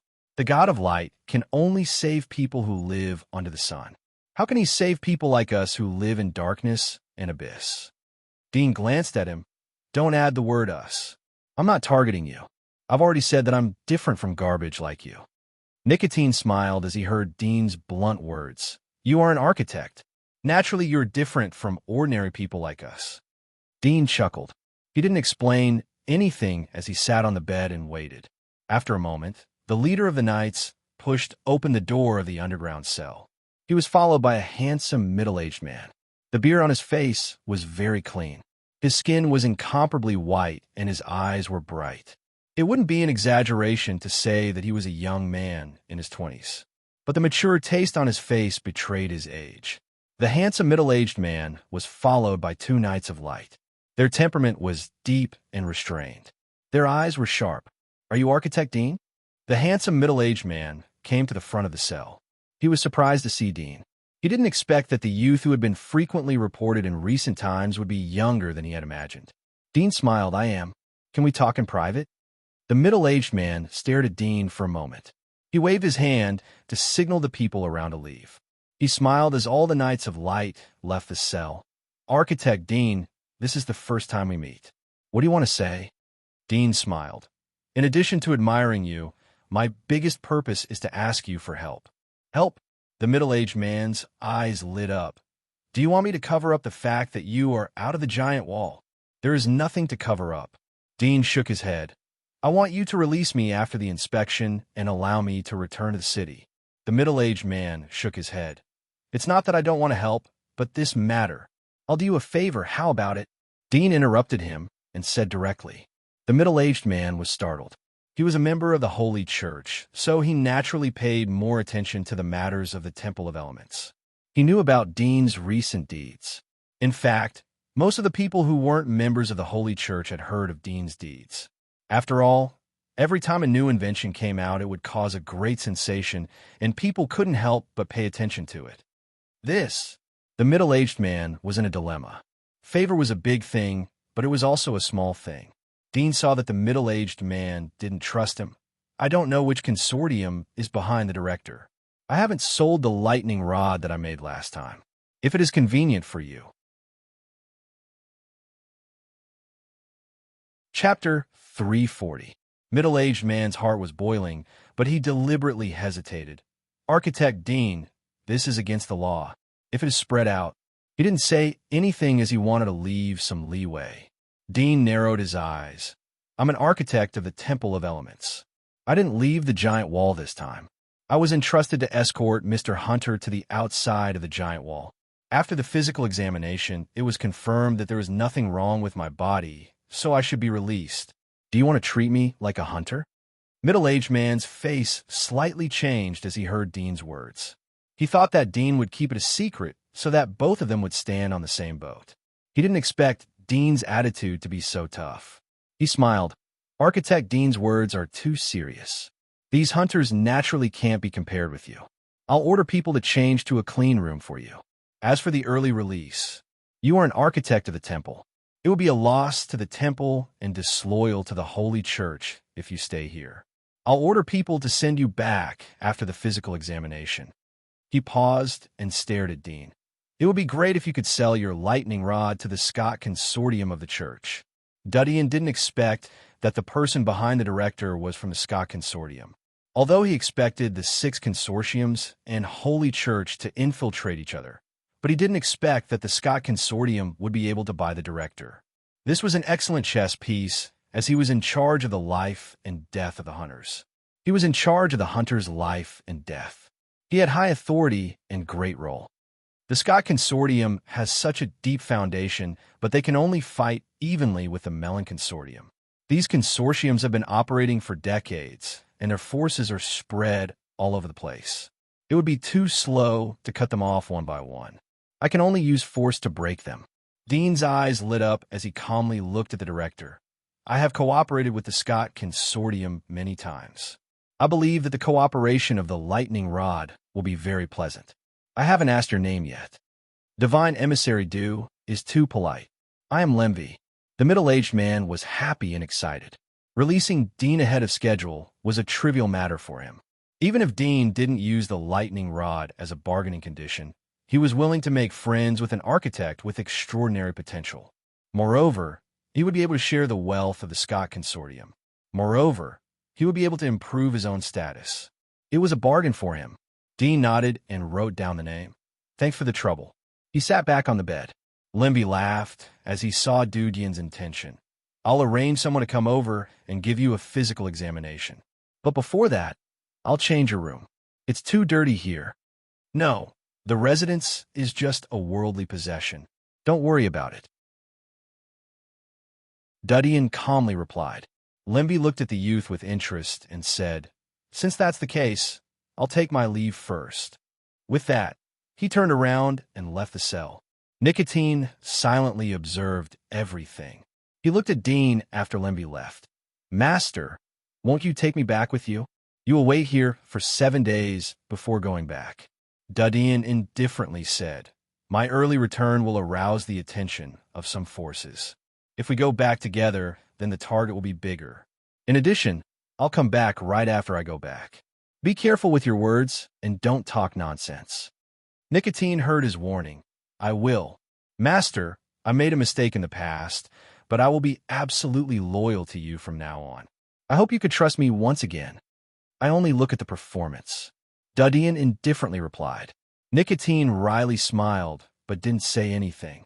After a moment, 2 doctors came in and gave Dudian a physical examination. They left after the examination. They didn't pay attention to Nicotine, who was on the other side. The next day, Dudian sat in a carriage. He was escorted by a team of Knights of Light to a nearby fortress. The reason for sending this team of Knights of Light was that the barbarians in the radiation zone had been active recently. They were worried that they would hurt Dean. If Dean fell, the sinners would naturally be counted as his head. Therefore, they had to take care of Dean carefully. At the same time, they hoped to increase Dean's goodwill. With the intelligence network of the Luminous Church, the group chose a route that had fewer savages. Along the way, they were attacked by a few mutant beasts, but they did not encounter any savages. They returned to the fort without any trouble. Dudian directly went back to his castle with the carriage of the Holy Church. The carriage moved at a fast speed. Some carriages of wealthy merchants saw the flag of the Holy Church on Dudian's carriage. They moved to the side of the road and didn't dare to block the road. A few hours later, Dudian returned to the castle. He saw Jean sitting in the hall. Where the 2 of them? Jean was sitting cross-legged while peeling fruits. He was shocked as he saw Dudian come back. He almost cut his fingers. He stood up and said, "Young master, they are at home. Gwyneth is upstairs. Sergei is at the training ground." Dudian immediately said, "Call them over." "Yes." Jean turned and ran away. It didn't take long for Gwyneth, Sergei, and Jean to appear in the hall. Dean was drinking tea to replenish the lost water in his body. He immediately ordered, "Sergei, go and buy a batch of things to make hunting traps. Here are the gold notes." He threw a stack of gold notes on the table. Sergei was surprised. "Are you going outside the giant wall again? Didn't you just come back? Why are you talking so much nonsense?" Dudian squinted at him. Sergei went forward to pick up the gold notes and left the hall. Dudian looked at Gwyneth. "Go and buy some weapons for you and my arrows. Also buy some ropes for hauling." Gwyneth nodded and took the gold notes. She silently left the castle. Dudian looked at Jean. "Go and hire. Forget it. Go and buy a carriage and prepare to haul things." Old Jean was slightly startled, but he still nodded in agreement. Dudian turned to Crone after the 3 left. "We will go outside the giant wall again. You will take care of the house. Cut out any news in the next 2 days and give it to me when I come back." "Yes, master." Crone nodded respectfully. After entering the castle, he learned the attitude of Gwyneth and the others. He didn't dare to overstep his boundaries. He felt a familiar and strange feeling from Dean. He grew up in the same orphanage as Dean. The distance between them seemed to be getting bigger and bigger as Dean's identity got bigger and bigger. Crone didn't dare to treat Dean casually. Moreover, Dean was talking with Sergei, Jean, and others in the castle. They specifically talked about Dean's trip to the outside of the giant wall. In the past, he had some yearning for the outside of the giant wall, but after listening to Sergei and Jean, he knew how dangerous it was to go to the outside of the giant wall. At the same time, he understood that this companion of his who grew up in the same orphanage was able to achieve the achievements he had today because of countless life and death experiences. This made him have an indescribable, complex mood. "Another cup." Dudian handed him the cup. Crone took it and immediately filled it up. Dudian's fingers gently tapped on the table as he looked at the distant view outside the castle. A few hours later, Jean was the first to come back. He drove a carriage and stopped by the Tizer River outside the castle. Dudian saw Jean jump down from the carriage. No coachman. Chapter 341. Smart. Dudian smiled and praised. Old Jean was overjoyed and smiled humbly. "I learned it from young master. I don't know how to flatter." Dudian smiled. Jin's face turned red as he scratched his head. After a moment, Sergei and Gwyneth came back with a team of carriages loaded with a lot of goods. "Master, we have bought everything. This is extra money." Sergei came over and handed a stack of gold and silver bills to Dudian. Dudian nodded but didn't take it. Crone, who was standing behind him, understood what Sergei meant. He came forward and put away the money. Get ready to load the goods, Dadian ordered. Okay. Sergei nodded and turned to the workers of the Chamber of Commerce who came with the convoy. Mel family. Castle. Office on the first floor of the building. Sarah Mel was sitting in the spacious office. She was quietly listening to the report of a handsome youth in front of her. She nodded after he finished. He didn't leave the giant wall. Is he really ready to give up his identity as a hunter? By the way, didn't you investigate the driver of the beast carriage that transported him there? You should know something, right? The youth bowed his head. The coachman was attacked by a mutant beast on the way back. The patrolling Knights of Light were aware of it. His body was bitten by the beast. The rescue was ineffective and he died. Sarah Mel was startled. Attacked by a mutant beast? Didn't he have a Knight of Light escort him back? The youth shook his head. No. Stupid. There was a trace of anger in Sarah Mel's eyes. She suddenly thought of something.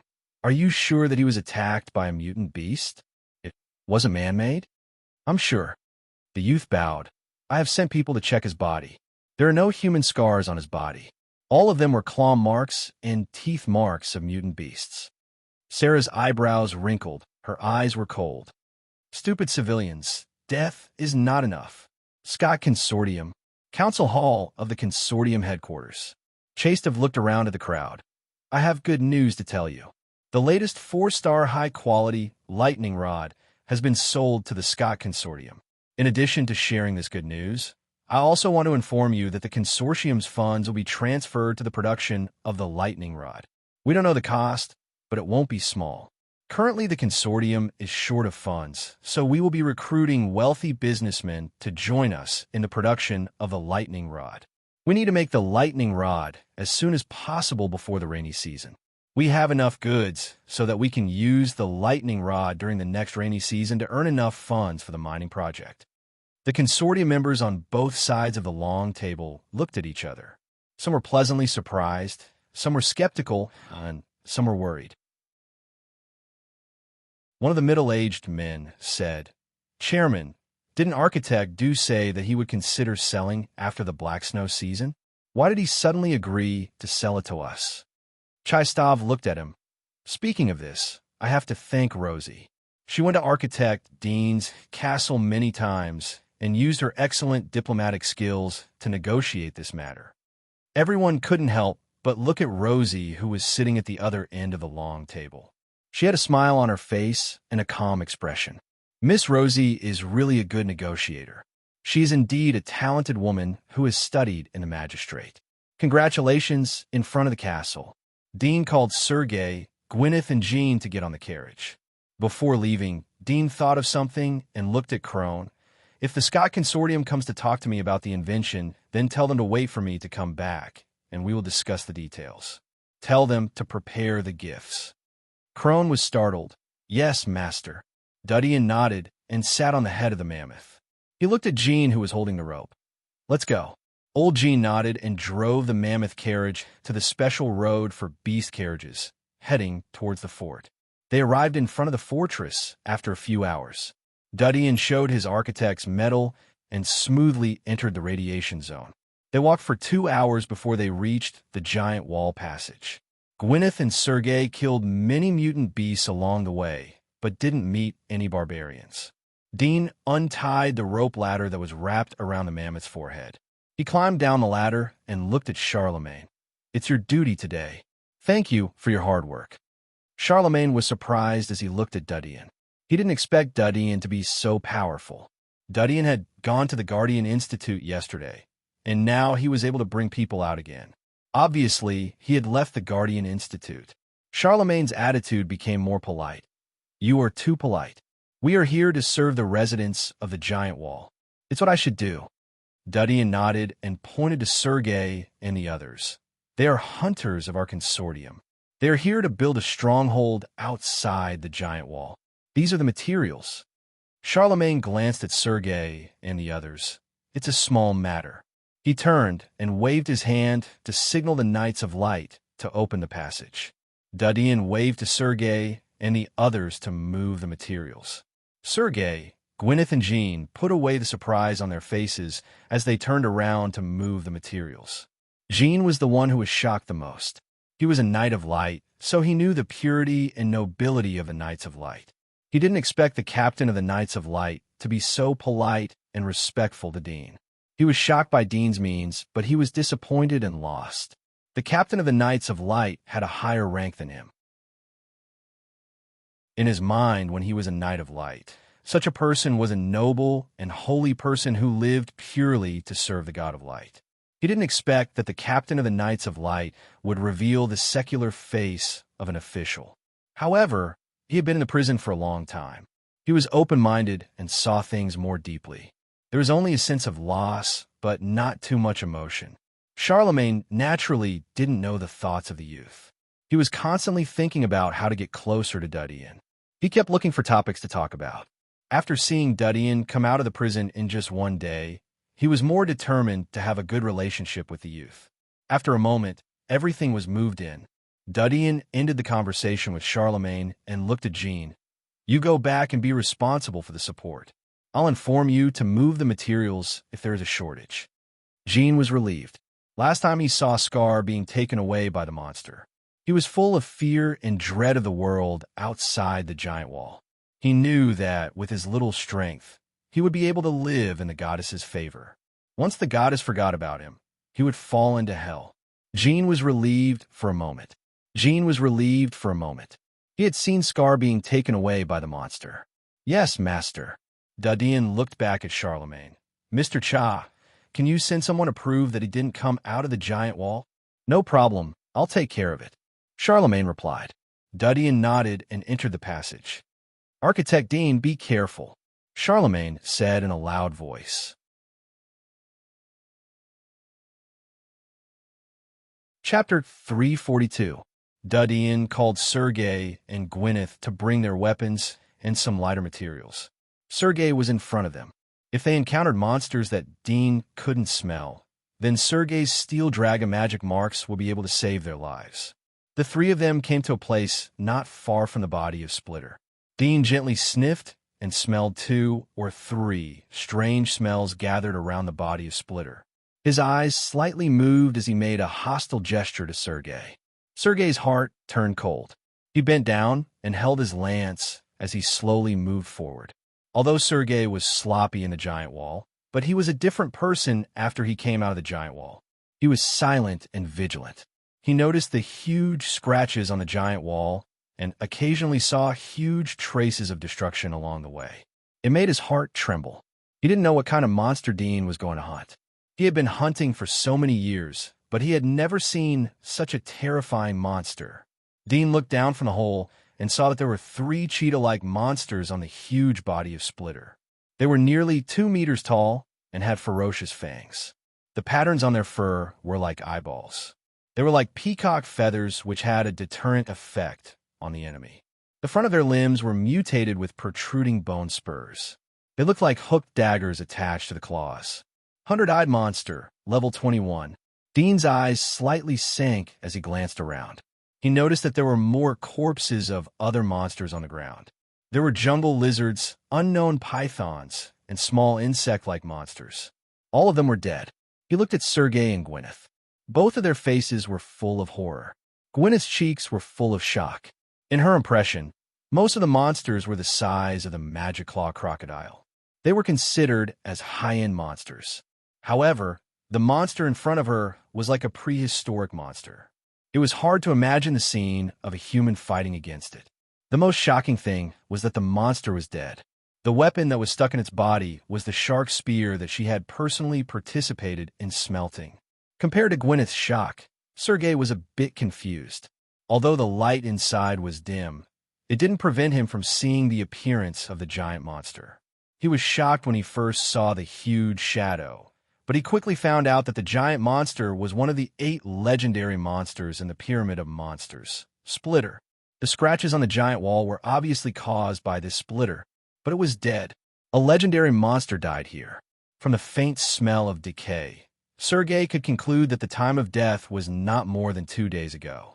2 days ago was the day when Dean went out to hunt. The shark spear on the body was enough to prove this point. His heart was beating wildly. He turned to look at Dean, who was next to him.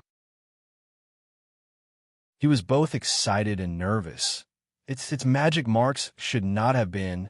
Dean didn't answer him, but looked at the two of them. There are 3 monsters down there. One for each of us. Is there any problem? Sergei and Gwyneth looked at the calm and deep eyes of the teenager. They felt a burst of chill in their hearts. Their attitude towards Dean quietly changed. Sergei responded, I can barely do it. If I remove the nails on my body, then I can fight 3 monsters by myself. I'll get the nails for you when we get back, Dean said. Sergei and Gwyneth's heart jumped. They looked at each other. They could see the surprise in each other's eyes. Dean had forbidden them to pull out the nails in order to suppress them. Now he was willing to help them remove the nails. Obviously, it was not because of their loyalty, but because he wasn't afraid that they would regain their strength. Sergei understood what Dean was relying on. His heart was filled with both fear and curiosity. He had only heard about the legendary magic marks in the rumors. He had never seen it before. Was it really as terrifying as the rumors said? While the two of them were thinking, Dean had already pulled out an arrow and aimed at the nearest 100-eyed hellhound. The moment it bit a piece of flesh, he suddenly released the arrow, and with a whoosh, the sharp arrow flew out. The dog reacted very fast.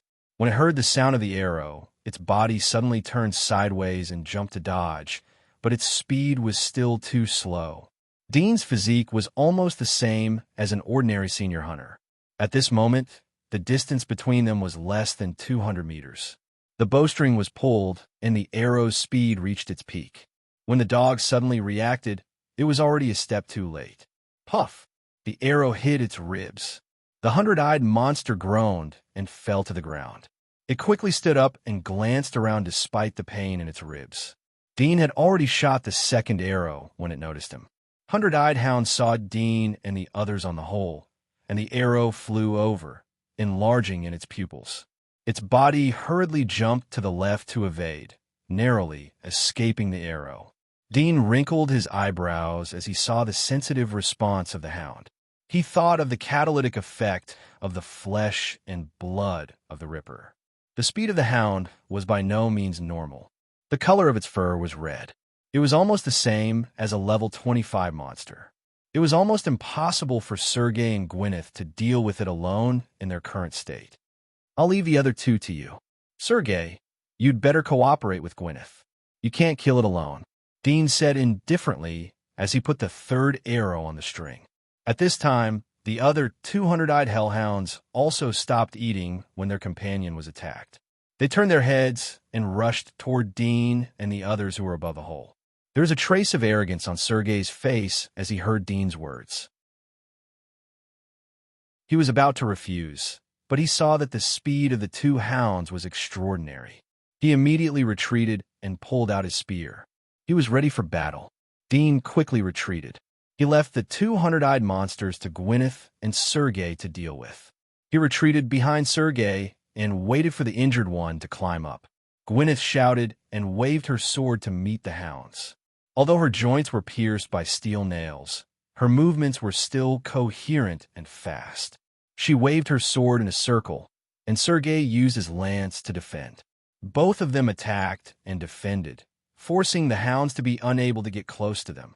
It must be known that Gwyneth used to be a senior punisher. She had killed a senior hunter. She lacked experience in fighting monsters. Once she had enough experience, she could even deal with a level 30 monster. Dean narrowed his eyes as he saw that the 2 of them were evenly matched with the 100-eyed monster. He waited for the injured monster to climb up and then immediately shot at it. The 100-eyed monster didn't have enough time to react. Its claws were pierced by the arrow. It screamed in pain and almost fell down. Dean knocked an arrow and shot at the hound. Otherwise, they may not be able to kill the mutated hound after a long time. 5 or 6 minutes later, the 300-eyed monsters were beheaded and fell to the ground. Sergei and Gwyneth were exhausted. They were gasping for breath. Blood was oozing out of their bodies. If it wasn't for Dean's help, they would have died. Whoosh! Dean jumped into the hole and came in front of Splitter. He was too lazy to deal with the corpses of the 300-eyed monsters. They were nothing compared to Splitter. Come down and get ready to move, Dean said to both of them. Sergei and Gwyneth didn't rest and immediately jumped down. Chapter 343. What about you? Sergei asked. Dudian indifferently said, You just need to do your own thing. I will let you know what you need to know. Sergei was speechless. He didn't ask any more questions. Dudian cut the flesh and blood of Splitter and put them into a folded bag. The bag was specially prepared by him. It had 2 layers inside. One layer was plastic bag, and the other layer was cotton thread. It was a relatively advanced wilderness bag. It could cover up the smell of the bag for a long time. Dudian picked up the folded bag and went out of the subway. He told Sergei to take good care of the place. Then he went into the ruins of the grass and quickly left. After 7 or 8 miles, he stopped and sniffed. He saw that Gwyneth and Sergei weren't following him, so he continued his journey. More than half an hour later, Dudian came to the cave of Splitter. The cave was still sealed and maintained the previous appearance. Splitter had hunted all the nearby territories. For the time being, no monsters had come close to it. It was relatively safe. He gently moved the boulder and opened a gap. He sniffed the smell inside. He smelled the smell of a small Splitter.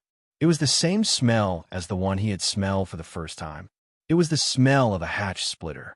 He moved the boulder according to the previous hunting method and revealed a gap. At the same time, he sensed the movement of the newborn Splitter. He saw that it was behind the boulder.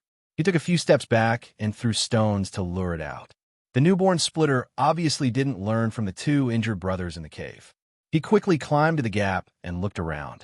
Suddenly, a cold arrow was shot at him and hit the eyeball in the core of his body. The angle of the arrow was very tricky. The newborn Splitter let out a blood-curdling screech and quickly crawled back into the cave. Dudian ran over and did the same thing. 10 minutes later, the newborn Splitter fell under his arrow. Its limbs were cut off. Only the core torso was left. It was tied up in the cave. The other 2 little Splitters were tied together in the cave. The ropes on their bodies were broken. It seemed that the newborn Splitter had cut off the ropes. Its body rolled to the side of the pile of monsters. It opened its mouth to bite the food on the pile of corpses. The 2 little Splitters screamed as they saw Dudian enter the cave. It seemed that they were extremely frightened.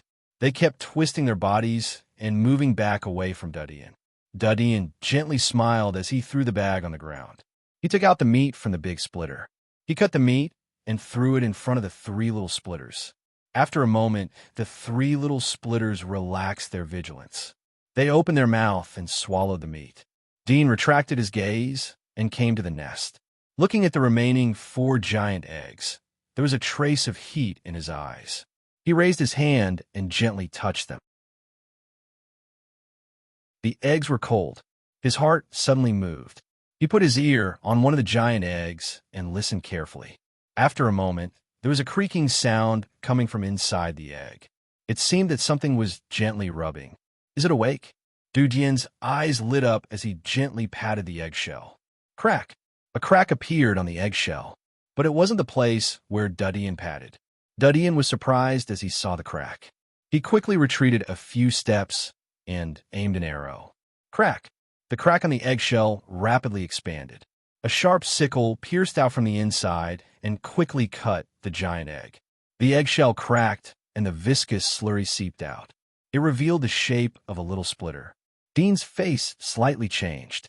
He was about to let go of the arrow, but he suddenly remembered that there were other giant eggs next to him. In case the little thing was injured, it would break the other giant eggs. The loss would be too great. He immediately retreated. The little Splitter squeaked as it saw Dean and ran over cheerfully. Dean quickly shot an arrow as it ran out of the nest. Puff! The arrow hit the core of the Splitter's body, which hadn't fully opened yet. The Splitter screamed in pain as it stopped moving. Dudian immediately shot an arrow into its mouth. The little Splitter rolled on the ground in pain. Its sharp blade left deep marks on the ground. Dudian retreated back into the cave. He held the dagger in one hand as he stared at the little Splitter. The little Splitter climbed up from the ground and screamed as it rushed towards Dudian. Dudian didn't engage in close combat with it. He returned to the gap in the cave and picked up a boulder to throw at it. Dudian captured the little Splitter after a few minutes. He cut off all its limbs and tied it up to the side. He fed it a piece of flesh from the big Splitter. Dean picked up some rotten corpses from the pile of monsters and threw them into the center of the circle, surrounded by the 4 little splitters. Dean squatted down and looked at the little splitter that had been cut off. He found that the wound had scabbed, and there seemed to be a new sharp edge coming out of it. Dean suddenly thought of an idea. He secretly noted it down. When he went back, he would ask Jean to prepare some lime powder to completely destroy their wounds, so that they would completely become broken limbs, unable to grow new tissues. However, this method was cruel, but he didn't hesitate as he thought of his great cause. Dean got up and looked at the remaining 3 giant eggs in the nest. He listened to the movements inside. He found that 2 of the giant eggs were making subtle sounds from time to time. It was obvious that the little splitter had finished its gestation, but it didn't have the ability to drill out of the giant egg. It would take at most 1 day for the little splitter to break out of the shell. He poured the flesh of splitter in his bag in front of the 4 little splitters. He turned around and left the cave. After sealing the gap, he quickly returned to the subway. From afar, he saw a simple trap laid by Sergei. It was covered with grass. Although it was simple for humans, it was extremely effective for monsters. Dean looked at the 4 or 5 bulging bags on the ground. Gwyneth and Sergei were busy cutting the flesh of the splitter and loading it into other bags. Sergei looked at Dean. "Master, do you only need flesh and blood? What about the shells? Take out the flesh and bring back the shells." Dean picked up the 4 bags and left. Sergei and Gwyneth watched Dean leave. They looked at each other and saw the surprise in each other's eyes. Could it be that they didn't need to bring back the flesh? Where would they move to? Chapter 344. In the blink of an eye, 2 days had passed. In the past 2 days, Dean had been transporting the flesh of the great splitter during the day. At night, he had been accompanying Sergei and Gwyneth to guard the corpse of the great splitter. They had been setting traps to resist other monsters. Perhaps because of the black snow season, the decaying speed of the flesh of the great splitter was slower. Moreover, the smell of the great splitter didn't attract the attention of too many monsters. Nevertheless, the 3 of them had encountered 4 or 5 battles in 2 days. Fortunately, the monsters in the vicinity were generally around level 15 to 25. The monsters that were lured over were easily killed under the cooperation of the 3 of them. What made them pleasantly surprised was that there was a monster that had been given a name, Bloody Ripper. This was a ripper in its growth stage, a rare named monster. Its hunting rank was 18, and when it reached the peak of its maturity stage, its hunting rank would be 32. Dean, Gwyneth, and Sergei had successfully killed the Bloody Ripper. They took out the parasitic soulworm and sealed it in a jar that was always prepared by the hunters when they went out. About 7 or 8 tons of flesh had been cut out of the great splitter in 2 days. All the flesh and blood inside the sharp limbs had been peeled out to prevent the carapace of the sharp limbs from decaying. The flesh and blood had been transported to the great splitter's cave by Dean. 2 of the remaining 3 giant eggs had hatched. The little splitter had been injured by Dean as soon as it came out. Dean had used the poison inside the arrow to paralyze the little splitter. Then he had cut off the little splitter's sharp limbs so that the little splitter would lose its fighting ability and become a naked worm. The famous legendary monsters had been turned into 6 naked worms by Dean. They were fed the flesh and blood of the great splitter. The 6 little splitters would eat the flesh and blood of the great splitter when they were hungry. Their appetite had become stronger as they were injured. Each of them would eat 400 to 500 pounds of the great splitter's flesh and blood every day. The growth of the 6 little splitters was extremely obvious after they were fed the great splitter's flesh and blood. In just a few hours, they would change their appearance. The growth speed was extremely amazing. In just 2 days, they had grown from 3 meters long to 6 meters long. Dean estimated that it would take another 4 or 5 days for them to grow to 11 or 12 meters in length. At that time, they would enter the growth stage and reach the hunting level of 40. However, compared to the other level, 40 monsters, these 6 little splitters were obviously too weak. Their combat ability was greatly weakened. Moreover, with such rich nutrition, they had completely lost the experience of sharpening their blades every day. Not only did they lose their blade-like limbs for combat, but they also lost the ability to fight. Even if they regrown their blade-like limbs, they would need to slowly learn and adapt to it. Only then would they be able to gradually regain the majesty of a legendary monster. The barbarians that had gathered in the Red Maple Mountains were getting stronger and stronger. Finally, they couldn't stand it anymore. They raised their army and pressed against the Guardian Wall outside the commercial district. The barbarians that had gathered in the Red Maple Mountains were getting bigger and bigger. Finally, they couldn't stand it anymore. They raised their army and pressed against the Guardian Wall outside the commercial district. It was a majestic wall. It was first built after the humans' victory in the Battle of God. That was in the year 65 of the Giant Wall calendar. It had a history of more than 200 years. The descendants of the craftsmen who built the wall were unknown. They had either declined or risen.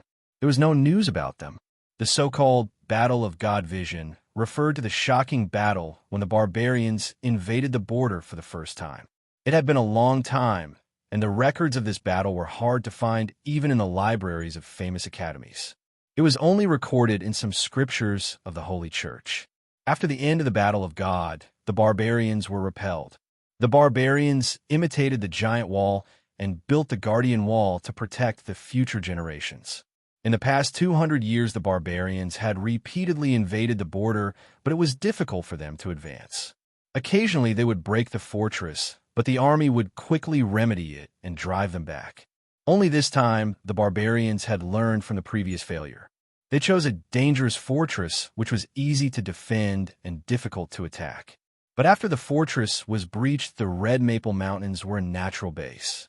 It was suitable for the military camp. The barbarians quickly occupied the Red Maple Mountains after they breached the king's fortress. The army repeatedly attacked the barbarians to no avail. They could only let the barbarians grow stronger day by day. Now, according to the newspapers of the military headquarters and the shouts of the patrolling soldiers, the entire city inside the wall was already preparing for war. Melon Consortium, office on the first floor of the castle. Sarah Palin looked at the 7 letters that had been sent in a short period of 2 hours. Her beautiful eyebrows slightly wrinkled as she thoughtfully touched the table. Her red eyes were like autumn maple leaves. There was a small map on the table. Sarah Palin pondered for a long time and slowly said, "Is there any movement from the Dark Church's Blaze family?" Lisa, who was dressed like a maid and had short hair, stilled for a moment. She slowly shook her head. The Blaze family has been very peaceful these days. Their businesses are doing normal business. There is nothing out of the ordinary. Miss, why do you ask? Sarah's eyes flashed. The barbarians are attacking the Guardian Wall. With a number of barbarians gathered in the Red Maple Mountains, it will be difficult for the military to resist. Once the barbarians break through the gap and rush into the commercial district, the consequences and losses are not something that the army is willing to face. If they want to defend the wall, then they must use the forbidden technique of the army. Sunflame magic. Sunflame divine art? Lisa stilled and her expression changed. Is it the Blaze family's flame explosion divine art? Yes, it's just a different name, Sarah whispered. The flame explosion magic of the Inferno family has repeatedly caused great damage in the commercial district. Later, they provoked the magistrate. They sent high-level disciplinary officers from the inner wall to capture them. The momentum of the flame explosion magic was suppressed. I don't know how the military got the recipe of this magic and produced it, but the destructive power of this magic is too strong, so the military didn't dare to use it at will. Now, at this critical juncture, they must use it. Lisa nodded in realization and said, "In that case, the barbarians will definitely lose this battle." Sarah narrowed her eyes and said, "We don't need to worry about the outcome of the battle. We can only let the barbarians attack earlier. The sooner they attack, the earlier we will be able to recover our industry." These days, the Scott Consortium took advantage of the barbarians' occupation of the Red Maple Mountains and the decrease in mineral resources. Moreover, they need a lot of weapons and metals. If we don't recover our industry, then our losses will increase. If the battle continues for a month, then even if we recover the Red Maple Mountains, it would be very difficult for us to compete with the Scott Consortium in the mineral industry. Moreover, the war would just end, and there would be a surplus of resources. Getting the Red Maple Mountains wouldn't make much sense. Lisa wondered, but miss, how can we make the barbarians attack earlier? We can't command them. Commanding is risky. Luring them is the most reliable method. Sarah gently smiled. We only need to send a few spies to expose the weaknesses of the military to them. They will naturally find a way to attack as soon as possible. Lisa was startled and couldn't help asking, will they believe it? If the news is true, then they will naturally believe it. Sarah's lips curved into a smile. Lisa was taken aback. Her eyes lit up as she lowered her head and said, Mrs. Wise.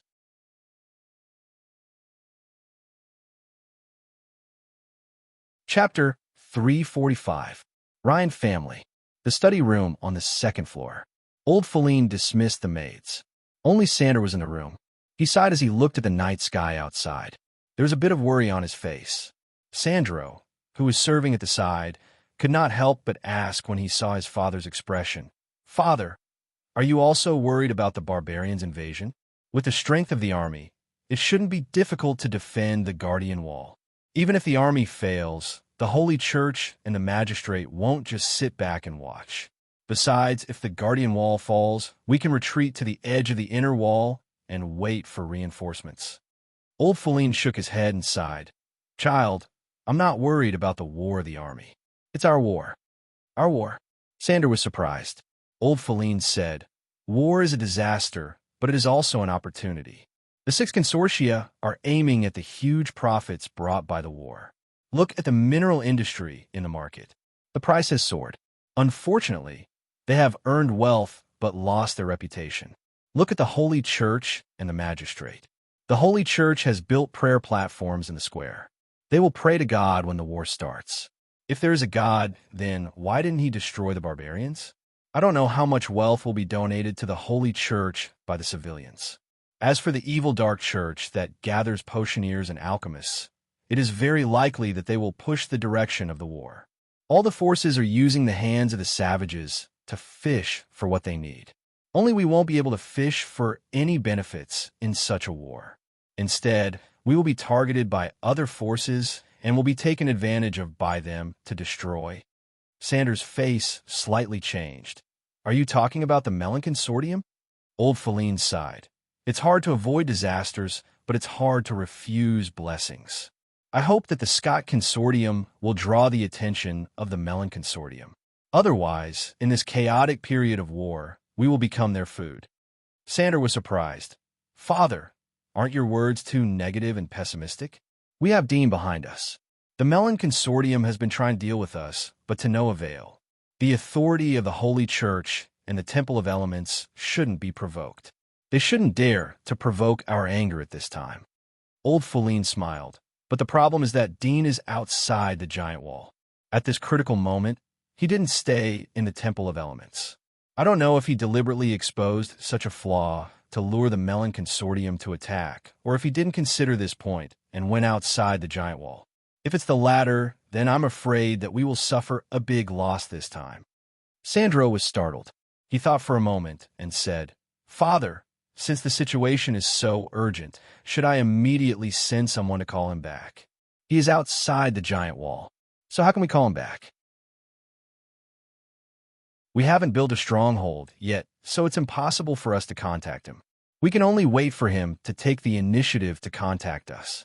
Old Feline sighed. But he often hunts outside the giant wall for 2 or 3 days, or even 1 or 2 weeks. I'm afraid that by the time he comes back, his foundation will have been uprooted and he will become a prisoner again. Sandro was shocked. Only now did he realize the seriousness of the matter. He couldn't help but say, Father, isn't this too exaggerated? He is an architect of the Temple of Elements.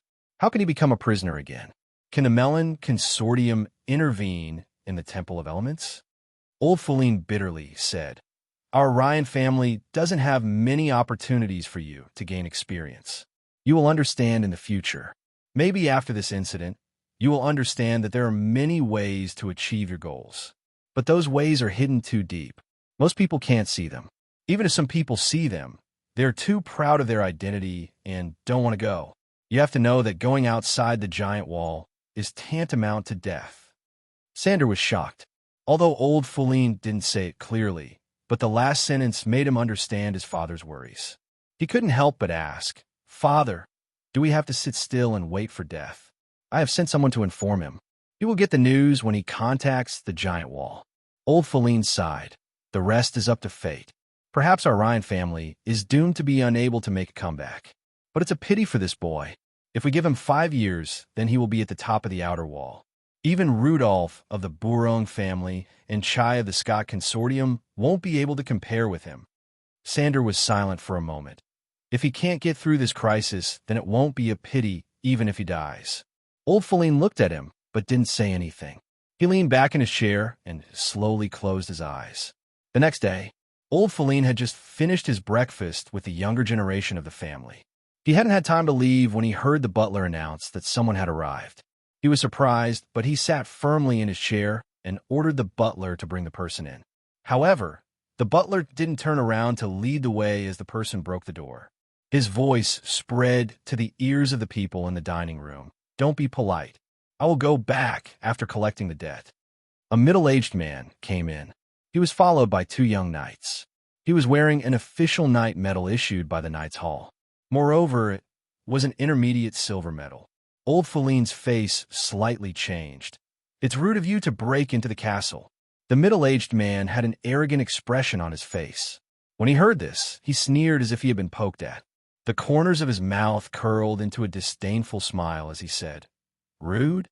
Old Feline, your family owes us 428,600 gold coins. Isn't it rude?" Old Feline was startled. Sander, Jake, and the other children on both sides of the table were stunned. They suspected that there was a problem with their ears. Old Feline's face sank. "What nonsense are you talking about?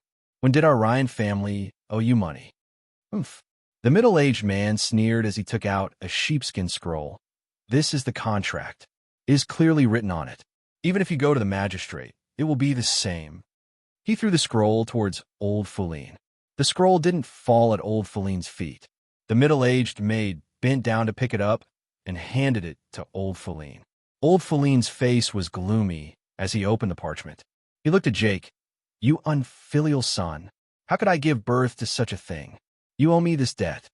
Old Feline's face was gloomy as he opened the parchment and looked at Jake. "You are an unfilial son. How could I give birth to such a thing? You owe me this debt. Go and pay it yourself." He angrily threw the sheepskin scroll at Old Feline. Jake was startled. He couldn't care less about the knife in his hand and hurriedly caught the sheepskin scroll. He hurriedly flipped it open, and his eyes widened. He stood up from his chair and cried out involuntarily, "Impossible! When did I ever sign such a contract? Impossible!" The middle-aged man seemed to be very happy to see the scene in front of him. He smiled and said, "Mr. Jake, don't you remember what you said in the Moulin Rouge in Lido last time? How could you forget it in the blink of an eye? These words were written in black and white by you. Now you want to renege on your debt." Jake felt as if he had been struck by lightning. He rushed in front of him and roared, "You framed me. I read the contract at that time. It wasn't like this at all. You are despicable. You are committing a crime. You gave me a fake contract to sign. I will sue you." The middle-aged man touched the saliva on his face and pressed his hand on Jake's chest, pushing him 2 steps back. He tidied up his clothes and said indifferently, "Go ahead and sue. I don't need to tell you how to get to the magistrate's court, do I?" You. Jake's eyes turned red as he stared at him.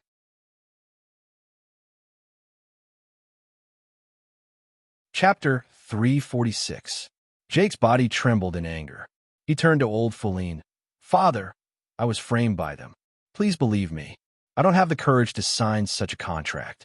The people behind them must be from the Melon Consortium." Old Feline's eyes moved away from Jake's face as he stared at the middle-aged man. "Ryan family will investigate this matter. Please give us 1 day." "All right," the middle-aged man said. "As long as you sign an agreement here, Your family will pay back the money within a day, and I will agree to leave. Otherwise, the ones who should leave should be you. Although this castle is a little shabby, it is still worth some money. Take it as giving me back some of my capital." "Father," Sandro hurriedly called out. Old Feline raised his hand to stop Sandro's words. His wrinkled face revealed a bit of coldness. There was unprecedented chill in his eyes. "Don't push your luck. If I expel this bastard from the family, you won't get anything but his corpse. If you want it, then take it." Old Feline waved his sleeves. He didn't look at Jake, who was in front of him. Jake's face turned pale as he heard these words. He didn't know if he was scared or angry. He knelt down and hugged Old Feline's legs. "Father, you can't do this. If you drive me out of the family, then they will definitely kill me. You can't be so cruel. You can't." "Yes, Grandpa." Below the dining table, Hughes and another young girl were at a loss as to what to do. They hurriedly knelt down and pleaded for their father. Old Feline didn't hear them. His face was cold as he stared at the middle-aged man. Middle-aged man's face slightly changed as he looked at Old Feline. "Patriarch, you are really courageous. Good courage." His own son and grandson were not even worth this much money. "Fine. One day. I will give you 1 day. If you can't get the money tomorrow, then get out of here. Otherwise, don't blame me for being impolite." He left in anger. The butler immediately followed them out of the dining room. After a moment, the butler returned and bowed to Old Feline. "Master, they have left." Old Feline's face slightly trembled as he heard Dudion's words.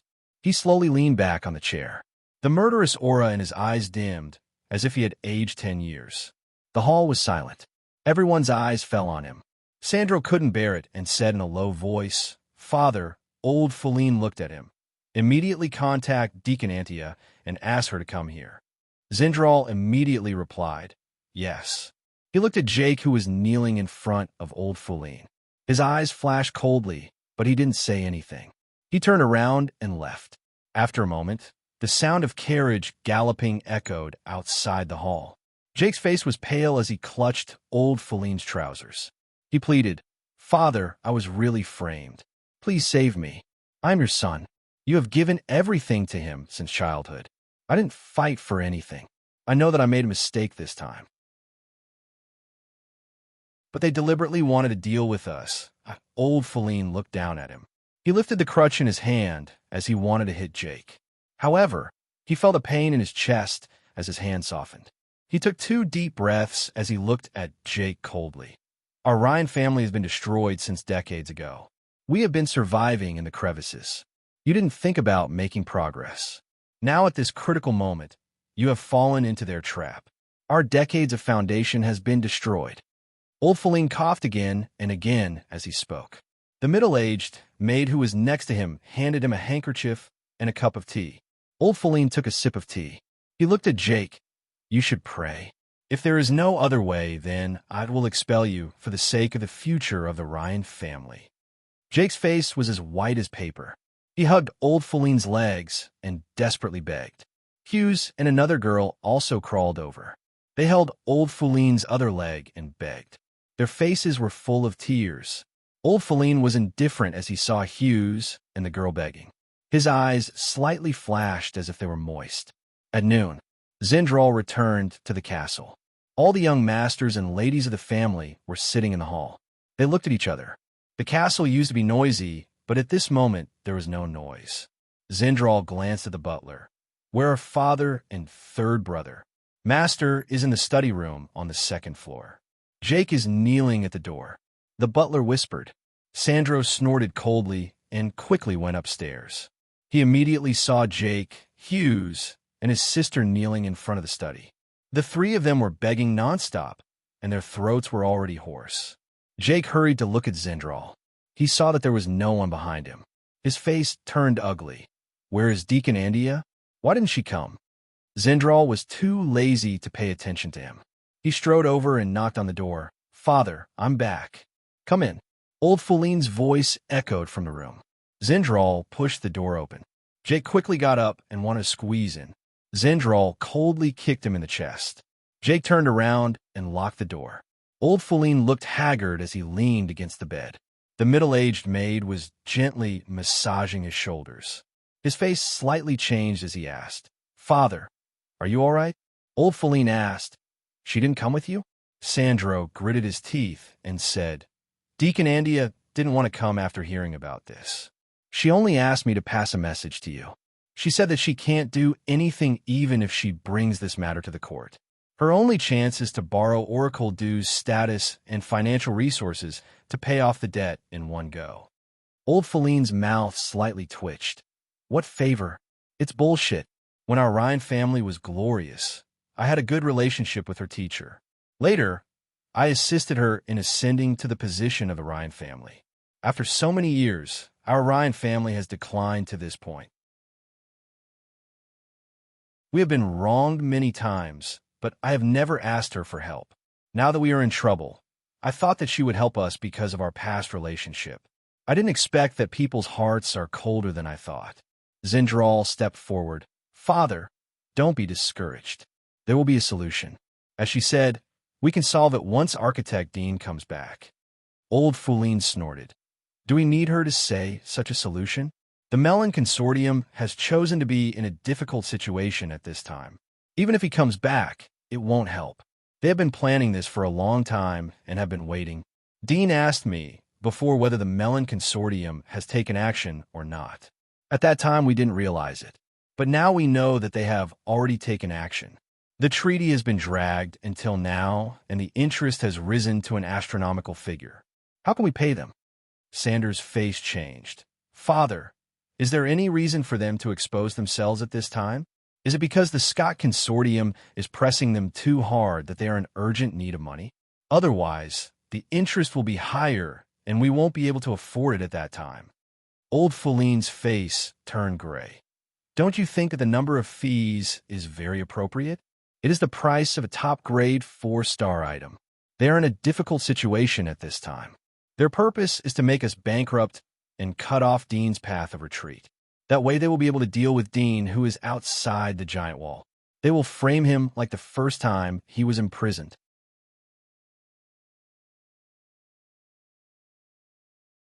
Chapter 347. Old Feline gloomily said, "It's useless. We are too weak compared to a big consortium like the Melon Consortium. They are prepared this time, so they won't leave us with a flaw that can be easily solved. I have carefully read the contract. Even if we sever our relationship with Jake and expel him from the family, the money will still be on our heads. This is the law made by the magistrate.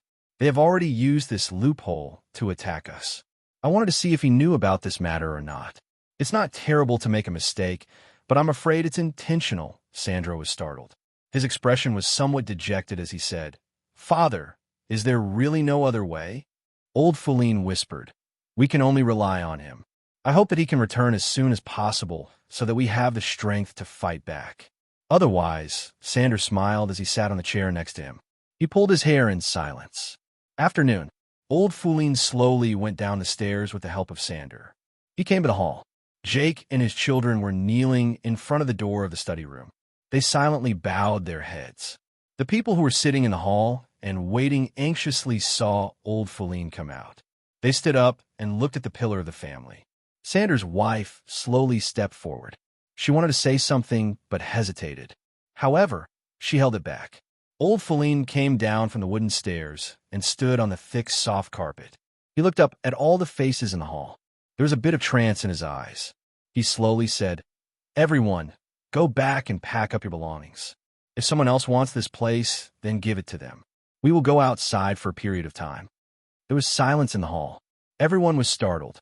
They didn't expect that Old Feline wouldn't hand over the responsibility to Jake. Instead, he would bear the responsibility for the entire family. Such a huge debt, coupled with the high daily interest, they would never be able to pay it off. It was just a contract. They would be slaves for generations. The future generations would be burdened with a huge debt. In fact, they would be deprived of their aristocratic status. After a brief silence, some people knelt down in the hall. They cried and begged, "Master, this money is owed by the third young master. It has nothing to do with us. You can't let all of us bear the burden. Master, I beg you to expel the third young master. the hall was filled with cries and wails. Jake and his children who were standing behind old Feline were shocked and angry. They were afraid that old Feline wouldn't be able to withstand their pleas. Their hearts were cold and resentful. They used to live together and eat at the same table, although they secretly plotted against each other, but it was just a trivial matter. Now, they wanted old Feline to sever his relationship with them. It was the same as forcing him to the road of death. Jake secretly gritted his teeth and clenched his fists.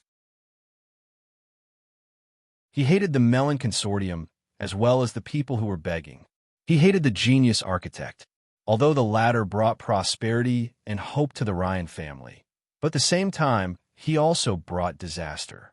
He was the victim of this war. He hated it. Old Feline's face turned ugly as he listened to the pleas in the hall.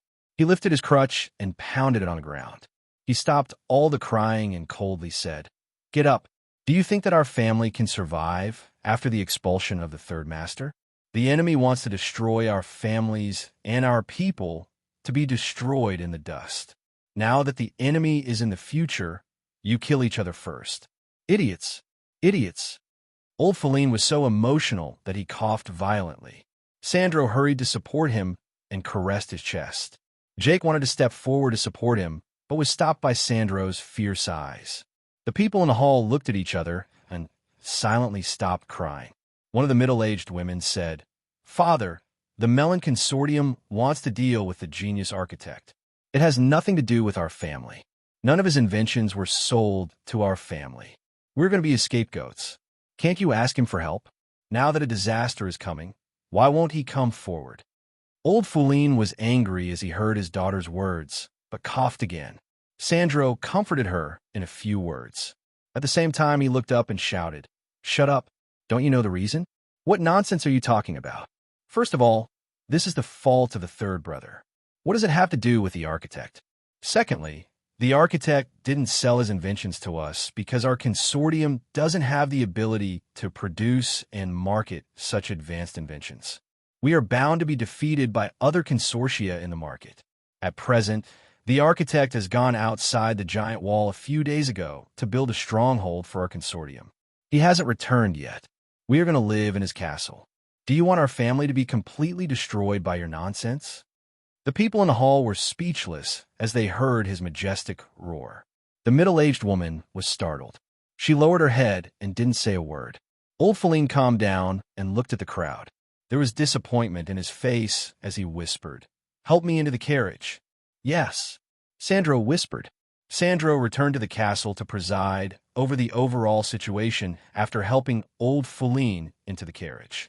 He directed everyone to pack their luggage and move.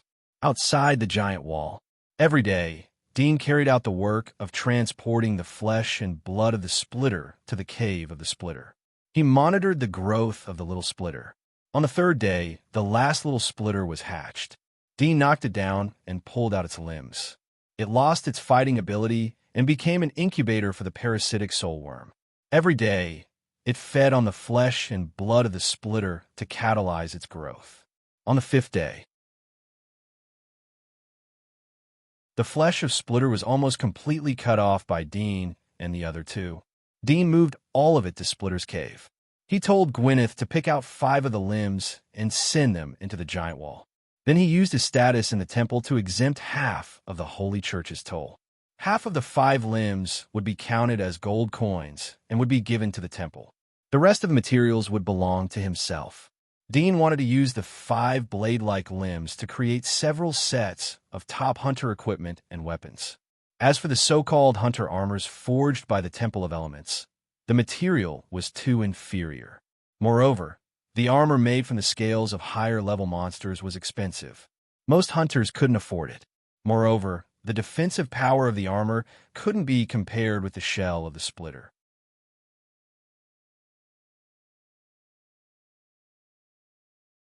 Chapter 348. 6th Day. Master, there's a message from the giant wall. It said that there is an urgent matter. Gwyneth returned to the subway and found Dean. She took out a letter and handed it to him. Dean's eyebrows twitched as he took the letter and opened it. He looked calm as he read it. He burned the letter to ashes with a match, cut the rest of the materials, and find a hidden place near the passage to build a hunting base. Sergei, you will be responsible for this matter. I don't need to elaborate on the location and the structure of the base. Of course, Sergei replied. Gwyneth asked, Master, Noise said that there's an urgent matter. Is it anything important? She was referring to Jin's real name. Dean faintly smiled. It's a good thing. Don't worry. Good thing? There was a trace of suspicion in Gwyneth's eyes. She could see from Noise's anxious expression that it was not a good thing. Was the situation so serious that Dean deliberately hid it from them? But looking at the calm appearance of the youth, it didn't seem that he was deliberately pretending. Gwyneth was full of suspicions as various thoughts flashed through her mind. But on the surface, she was silent. Master, do you need me to write back to them? No, Dean said. Both of you don't need to enter the giant wall for the time being. Gwyneth replied, Yes. Sergei looked at Dean, but didn't make a sound. Whoosh. Dean left the subway and went to the cave of splitters. He moved the boulders and entered the cave. He fed the 7 little splitters and then found a flat and dry place to sit down. He leaned against the rock wall and looked at the glimmer of light that penetrated through the boulders. After a long time, his eyebrows twitched. He reached into his backpack and took out a huge cold crystal.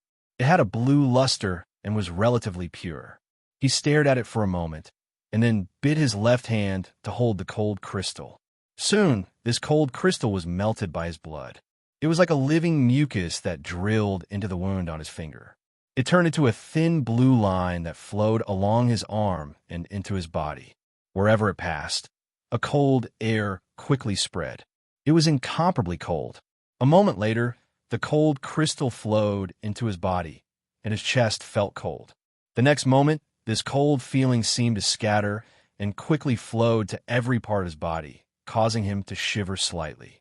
As the energy of the cold crystal diluted throughout his body, the cold feeling gradually subsided. Dean gradually felt an abundance of vitality bursting out from his body.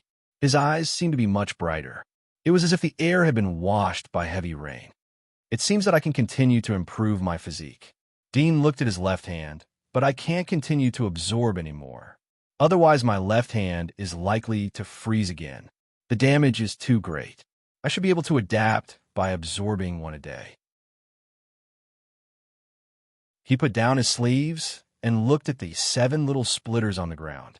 After a few days of feeding, the bodies of the little splitters had grown rapidly. Originally, it would take 1 to 2 months to grow to more than 10 meters. But now it only took a few days for them to grow to 8 or 9 meters. He believed that in a few days they would enter the growth period and the larvae of the parasitic soul worms would hatch. Grow. The bigger the better. Dean's mouth curved into a smile. Commercial District, Tyza River, Castle. Mr. Noyce, did you deliver the letter? Old Feline looked at Noyce as he got up and asked. Zindral, Jake, and the others looked at Noyce. Noyce knew that Old Feline was a noble who had bailed out Dean. He didn't dare to neglect him. Old Patriarch, I have delivered the letter. I believe that it will reach the hands of the young master soon. He should come back as soon as possible if he sees the letter.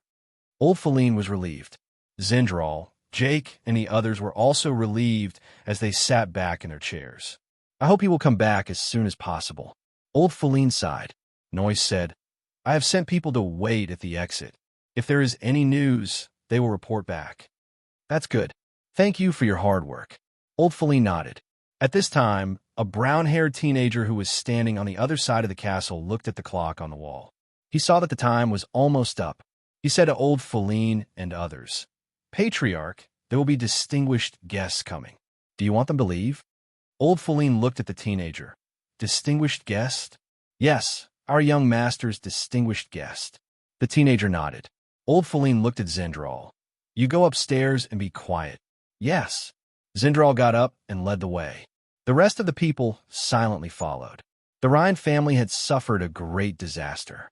The whole family was like a frosted eggplant. There was no trace of anger in them. The teenager looked at the servants. Clean up and get ready to welcome the distinguished guest. Yes. After a moment, a carriage stopped in front of the castle. A woman dressed in simple and noble clothes got off the carriage. She smiled at the teenager in noise.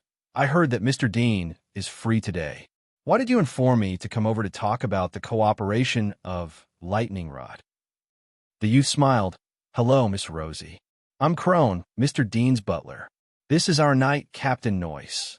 Please come in and talk about the divine incantation. Rosie politely nodded to both of them. She saw old Feline sitting in the hall. Her eyes slightly moved as she smiled. I didn't expect the chairman of the New World Consortium to be here. I was in a hurry, so I didn't prepare a gift. Please forgive me. You're welcome. Old Feline smiled. He was surprised as he didn't expect that Dean's distinguished guest would be from the Scott Consortium. Moreover, Dean hadn't come back yet. How could he talk about the cooperation at this time? He couldn't help but look at Crone. The latter had stayed in his castle, and old Feline had carefully cultivated him. But now it seemed that it was difficult to see through him. Crone went back to the living room and ordered the servant to make tea for Rosie. He invited her to take a seat. Miss Rosie, our young master is not here today. He is preparing a new invention. He has already told me about the lightning rod, and I have printed the contract. Please have a look. If there is no problem, you can sign it now. Rosie was startled. Her eyes flashed. According to the intelligence of the consortium, she naturally knew what had happened recently. She also knew where the genius architect was now. Therefore, when she came today, she was full of doubts. Now it seemed that the other party had already left the contract, which made her a little surprised. She took the contract from Crone's hand and carefully read it. In addition to the basic terms of the contract, there were several specific treaties. Although it was a bit difficult, but she felt that it was acceptable. After all, this was an extremely important civil invention. After a moment, Rosie looked at Crone and said, There is no problem with the contract. I didn't expect Mr. Dean to be so bold as to let you, a steward, deal with the upper grade 4-star item. It seems that he trusts you very much. Her voice was thought-provoking. Crone smiled. Miss Rosie is too polite.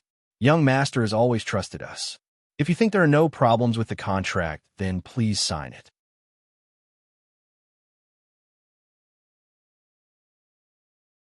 Chapter 349. Crone smiled. Miss Rosie, our young master has already expected your words. He asked me to tell you that if your Scott Consortium wants to buy the next item, then you have to buy it at the price of a legendary item. You can go back and discuss it. Time is limited, so please seize the opportunity. Rosie was startled. Old Feline, who was sitting on the chair, was also startled. Legendary item price? Rosie suspected that there was a problem with her ears or the teenager's mouth. Of course, it was more likely that there was a problem with the architect's brain.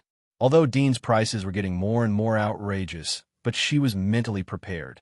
She wouldn't be surprised if Dean told her that the price of the next item would be at the top of 5 stars. After all, he was a proud genius. However, she didn't expect him to directly raise the price to the legendary level. What was a legendary item? It was a masterpiece of an era. In history, there were very few masters who could create legendary theurgies, let alone the same master who could create 2 legendary theurgies. Such a person could be called a legend himself, and it was very rare. Rosie was startled for a moment before she realized that she had lost her composure. She wanted to criticize the young butler, but she knew that the latter was trusted by Dean. If she offended him, then he might speak ill of her behind her back in the future. She immediately restored her smile. It seems that architect Dean is very confident in his new invention, but the price is too high. Although our consortium wants to buy it, but our financial resources can't keep up. It's not that we don't have confidence in architect Dean, but please forgive us. All right. Crone smiled. I'll pass on Miss Rosie's words to the young master. Rosie politely smiled, although Dean told her to go back and discuss the matter before giving a conclusion, but she knew that the consortium would never agree. The price of a legendary item and a 5-star item were like heaven and earth. Even a big consortium like the Scott Consortium would suffer a lot if they wanted to buy a legendary item. Moreover, they hadn't seen the goods yet. If they paid directly, then they would be surpassed by other consortiums. It was a pleasant cooperation this time. I'll take my leave first. Rosie didn't say anything more and stood up to bid farewell. Crone also got up. A letter appeared in his hand. "Miss Rosie, my family's young master asked me to pass this to you." Rosie took it and was about to open it on the spot when Crone said, "Miss Rosie, I won't send you off."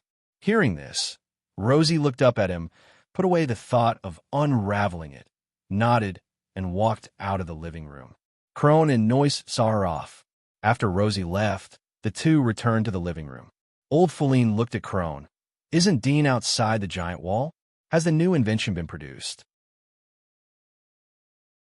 Or do you want to use this Miss Chai's mouth to spread this gimmick and increase your reputation?" Crone bowed his head and said, "I don't know. Young master only told me to do this. He didn't tell me the reason." Old Feline was startled but didn't say anything. In the carriage, Rosie sat in the spacious carriage. After driving hundreds of meters away from the castle, she took out the envelope from her sleeve. Her eyes flashed as she slowly opened it. Inside was the most expensive snow paper with a faint fragrance. There were dense and beautiful characters on it, and there was a touch of sharpness in the outline. She read it from top to bottom, and her brows wrinkled more and more tightly. After reading it, she immediately closed the letter. She looked at the air in front of her as she fell into deep thoughts. Mel family. Office in the castle. In the dark and luxurious office, Sarah slowly put down the quill pen. She leaned on the chair in a comfortable position to relieve the pain in her neck. She looked at the short-haired maid, Lisa, in front of the desk. "Are you sure?" "Yes." Lisa didn't dare to look at her eyes. She lowered her head and said, "According to the informant of the Chai family, Miss Rosie went out today to talk about the lightning rod with Architect Dean." Sarah gently pinched the quill pen. "I heard that he sent people from outside the giant wall. They brought back a batch of high-end monster materials. Old Feline's letter should have been sent to him. Is there any movement in the passage?" "No." Lisa bowed her head. "Knight Captain Charlemagne, who guards the entrance of the passage, has fallen in love with the young architect. It is not easy to bribe him, but according to an informant we have placed in the team, the architect hasn't returned to the giant wall. The two criminals who were bailed out with him also haven't returned. It is estimated that the letter hasn't been delivered to him yet." Sarah narrowed her eyes. "Let people keep an eye on him. If there is any movement, immediately report." "Yes." "Selling the invention to the Scott Consortium at this time." "Humph. He wants to use the Scott Consortium to suppress us when we are sure of cash flow. He is really worthy of being able to climb out of the Thornflower prison. His plan is deep enough.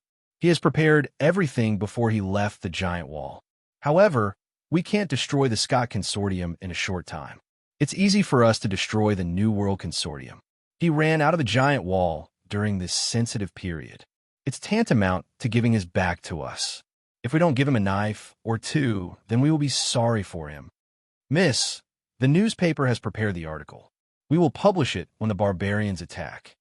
Well, no matter what genius he is, he will become the public enemy of the people. No one can protect him.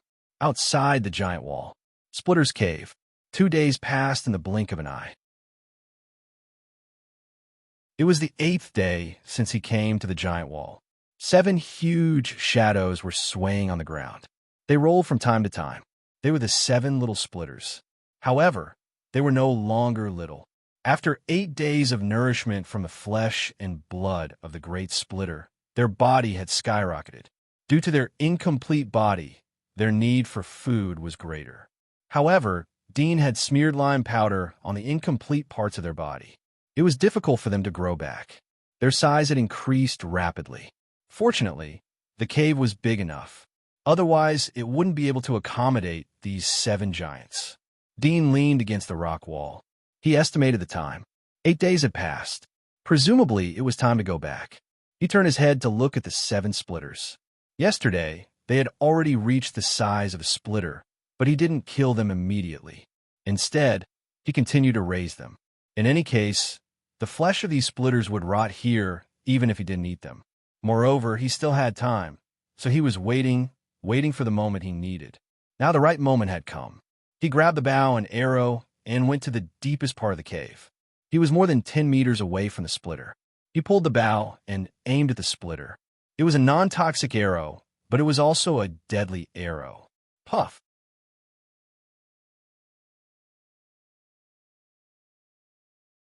Chapter 350. Dean put away the bow and arrow and stared at it.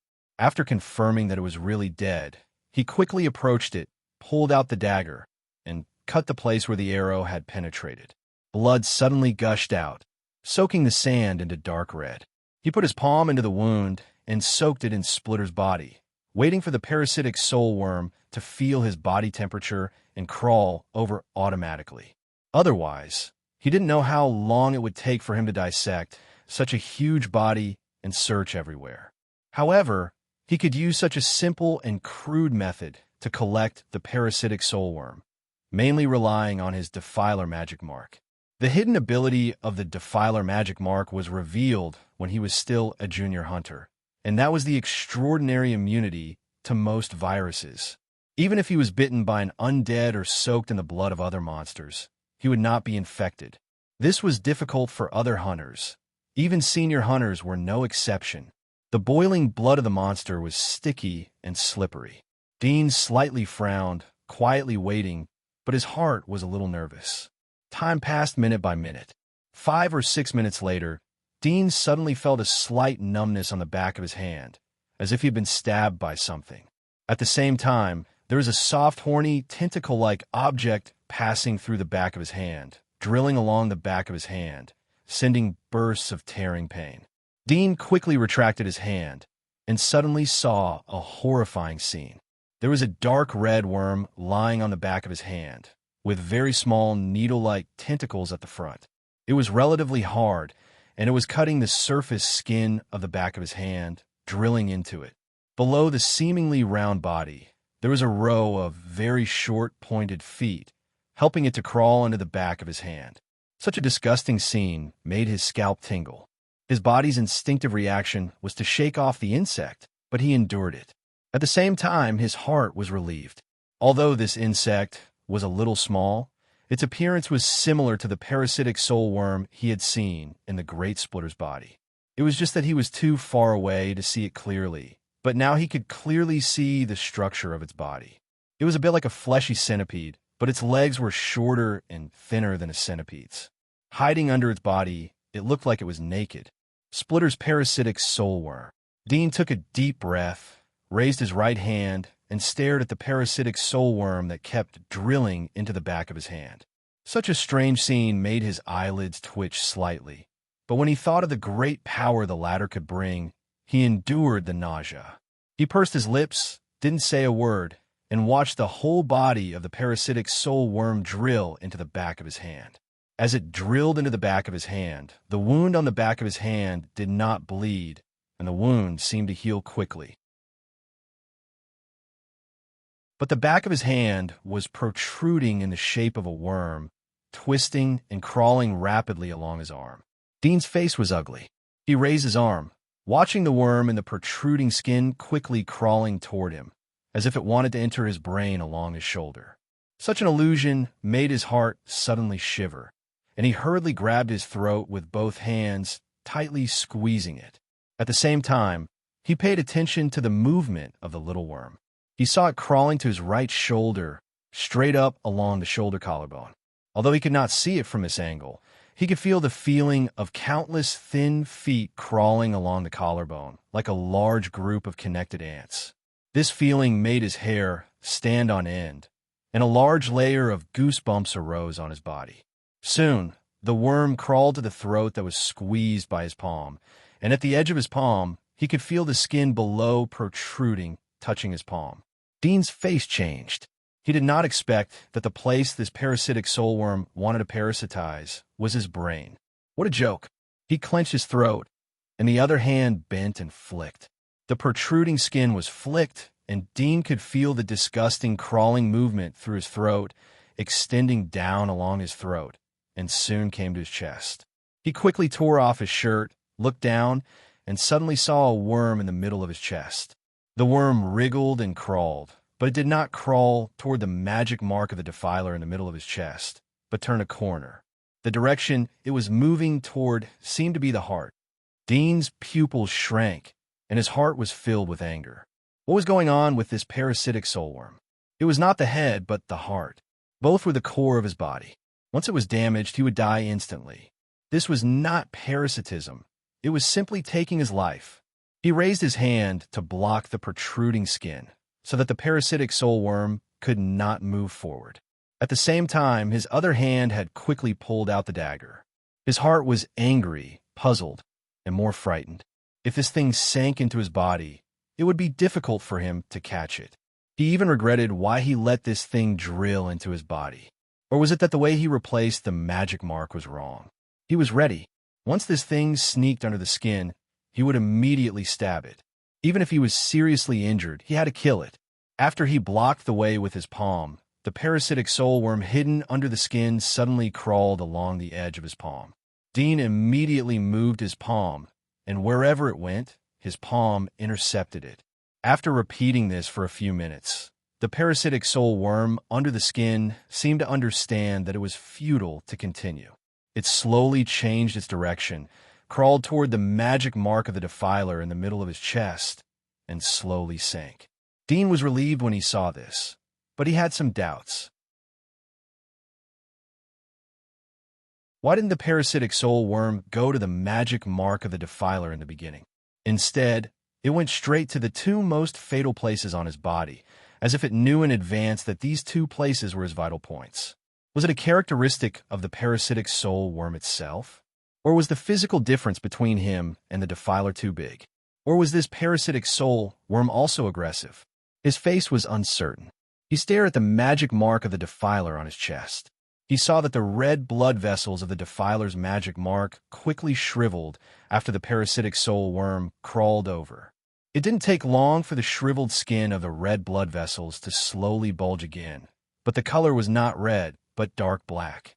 At the same time, the shape was not a round blood vessel, but a layer of cuticle-like tissue, and the shape also became a rhombus-shaped triangle. Dean wanted to reach out and touch it, but suddenly felt a little dizzy, and his eyelids were heavy. He was shocked in his heart. He wanted to bite the tip of his tongue to refresh himself, but his thoughts became very chaotic and heavy.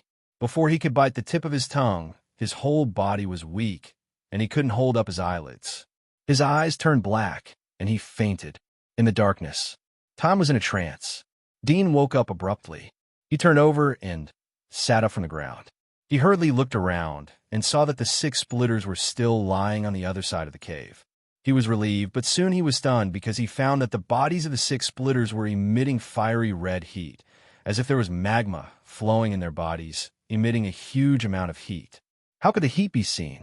He was startled for a moment and suddenly thought of something.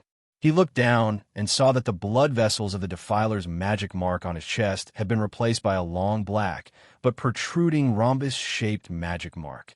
He reached out and gently touched it. It was not soft like before, but hard and sharp like a piece of scale. This was the magic mark of the defiler? The replacement was successful? He blinked his eyes and turned his head to look at the 6 splitters again. Once again, he saw the scarlet heat emitted from their bodies. When he looked at the dead splitter beside him, there was only an extremely weak heat emitting from its body. It was like the embers in the ashes that could be extinguished at any time. This is the ability of the magic mark of the defiler? Thermal vision? No. In addition to thermal vision, there is also dark vision.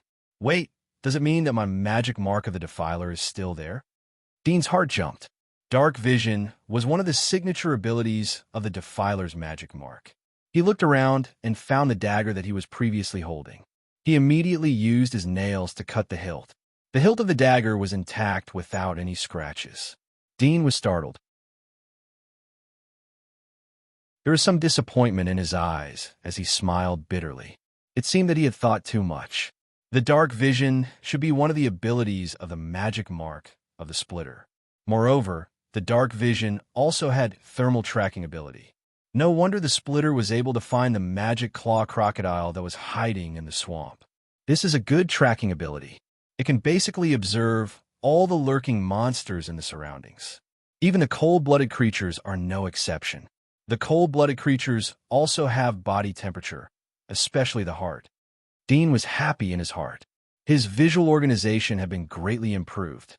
Most of the other aspects had also evolved. However, there was no record of the magic mark of the splitter in the Monster Atlas. There was no way to understand it. He could only rely on himself to slowly explore and observe in the future. He twitched his nose and sniffed the air. Suddenly, he heard a rustling sound, as if countless insects were crawling around him. His expression changed as he looked around, but he didn't see any tiny red shadows. There shouldn't be any insects lurking around him. However, when he sniffed carefully, he could clearly hear a very subtle sound. This sound was very strange. It sounded like countless grains of sand flowing, but also like the sound of water splashing. After more than 10 minutes, Dean finally figured out the source of the sound. It was from the smell. In other words, he could smell the smell. It could also be said that he could smell the smell of the smell. Could this be the extremely rare synesthesia that only appears once in 100 million in medical science? Dean had read a lot of knowledge from the superchip. Naturally, he was most concerned about the medical aspect. Therefore, he knew about the term synesthesia. The symptoms were just like the literal meaning. The human body's senses were mixed up. The reason why he had such a judgment was because he could still hear the rustling sound even when he blocked his ears. Moreover, he could hear it most clearly when he sniffed. My vision has evolved from the original dark vision to night vision and thermal vision. Smell and hearing are mixed up. The range of smell has been reduced. It's not as far as the magic mark of the defiler, but I can smell the sound emitted by the smell. If combined with my ears, the range of smell is equivalent to the range of my hearing.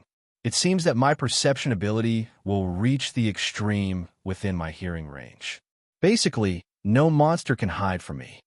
The eyes, nose, and ears have evolved, but the mouth doesn't seem to have changed much. There are changes in the body. My fingernails and toenails have become harder. They're not like human fingernails, but more like metal blades. I haven't found any abnormalities in other parts of the body. After a period of sorting out and sensing, Dean classified his changes. He was extremely satisfied with his current abilities. It was worthy of being a legendary magic mark. Although the range of perception was not as far as the defiler, but within a certain range, it was like a skynet that formed an absolute perception field. His sense of smell and hearing could distinguish all the hidden sounds and smells. His vision could see the monsters hidden in the soil. It could be said that there were no blind spots. Unless some monsters had an extremely special lurking ability, they could hide from his eyes. This kind of perceptive ability was much stronger than the average magical creatures that were bestowed names with perceptive abilities. However, it was not surprising for the Splitter. After all, the Splitter's own evolution direction was based on extreme attacks. In addition to the body structure and posture, the perception must also reach the corresponding level. Otherwise, the strength of the Splitter would not be able to find the opponent. If the enemy could easily escape, then it would not be worthy to be called a legendary monster. The so-called legendary referred to reaching the top in all aspects, and reaching the extreme in one aspect. Such a monster could be called perfect and also called legendary. The perception is so strong. According to the evolution route of the Splitter, the combat ability of the magic mark should be even more terrible. Dean's eyes flashed. There was some eagerness in his heart. However, at the moment he was pressed for time. He didn't have time to think about it. He stood up and walked to the 6 splitters at the other end of the cave. The 6 splitters were lying on the ground. Their bodies were gently twisting. When they saw Dean coming over, they squeaked. Dean was very familiar with this posture. It was the appearance of begging for food. He didn't pay attention to it. He grabbed the tail of one of the splitter and dragged it to the side. He grabbed the dagger and stabbed it in the vital part of its body. The splitter struggled fiercely, twisting its body, but it was held tightly by Dean. After rolling a few times, its struggle gradually weakened, and it stopped moving. Dean saw that it settled down. He twisted the dagger a few times to stimulate the wound. Seeing that there was still no reaction, he loosened his hand and cut open its body. The internal organs and other organs suddenly gushed out. Blood flowed like a flood, flowing everywhere. This time, Dean didn't dare to rashly reach out his hand to search for the parasitic soul worm in the boiling blood of the monster. Without the extraordinary resistance of the magic mark, Even if it was a legendary magic mark, he was not sure if he could resist the germs and other small parasites on the body of these monsters.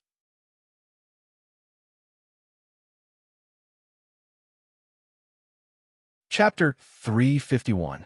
Dean's figure moved. His boots stepped on the shallow part of the pool of blood, pulled out the arrow, and used the feather of the arrow to pick up the red-hot thing in the pool of blood. His strength was gentle, and a parasitic soul worm similar to the previous one flew out. He took off his clothes and caught it. He opened the jar he prepared in his pocket, poured the worm into it, and then poured the filtered water into it. The parasitic soul worm was soaked in the filtered water, and the blood on its body suddenly dyed the whole bottle red. Dean shook it, opened the jar, bit his finger, and let the blood flow along the mouth of the jar in a straight line to the edge of the jar. After a moment, the parasitic soul worm in the jar slowly crawled out along the blood. Dean reached out to hold it, and the parasitic soul worm fiercely struggled as if it was frightened. 2 small spikes stabbed into his palm, but there was no pain, only a slight numbness. Dean took out the prepared magic liquid syringe, folded it from the middle, stuffed the little thing into the syringe, buckled it, and pushed a section of the syringe into it. The parasitic soul worm seemed to be a little panicked in the narrow magic liquid syringe and struggled fiercely.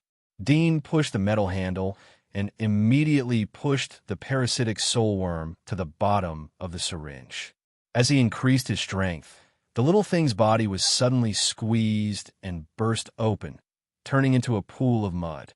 At the same time, the whole of the magic liquid syringe was filled with dark red mucus, almost seeping out. Dean immediately pierced the needle into the magic mark on his chest. The hard magic mark was as smooth as snake phosphor. After piercing several times, it was difficult to pierce a few millimeters. Dean controlled his strength and pushed the dark red mucus in the syringe into the magic mark.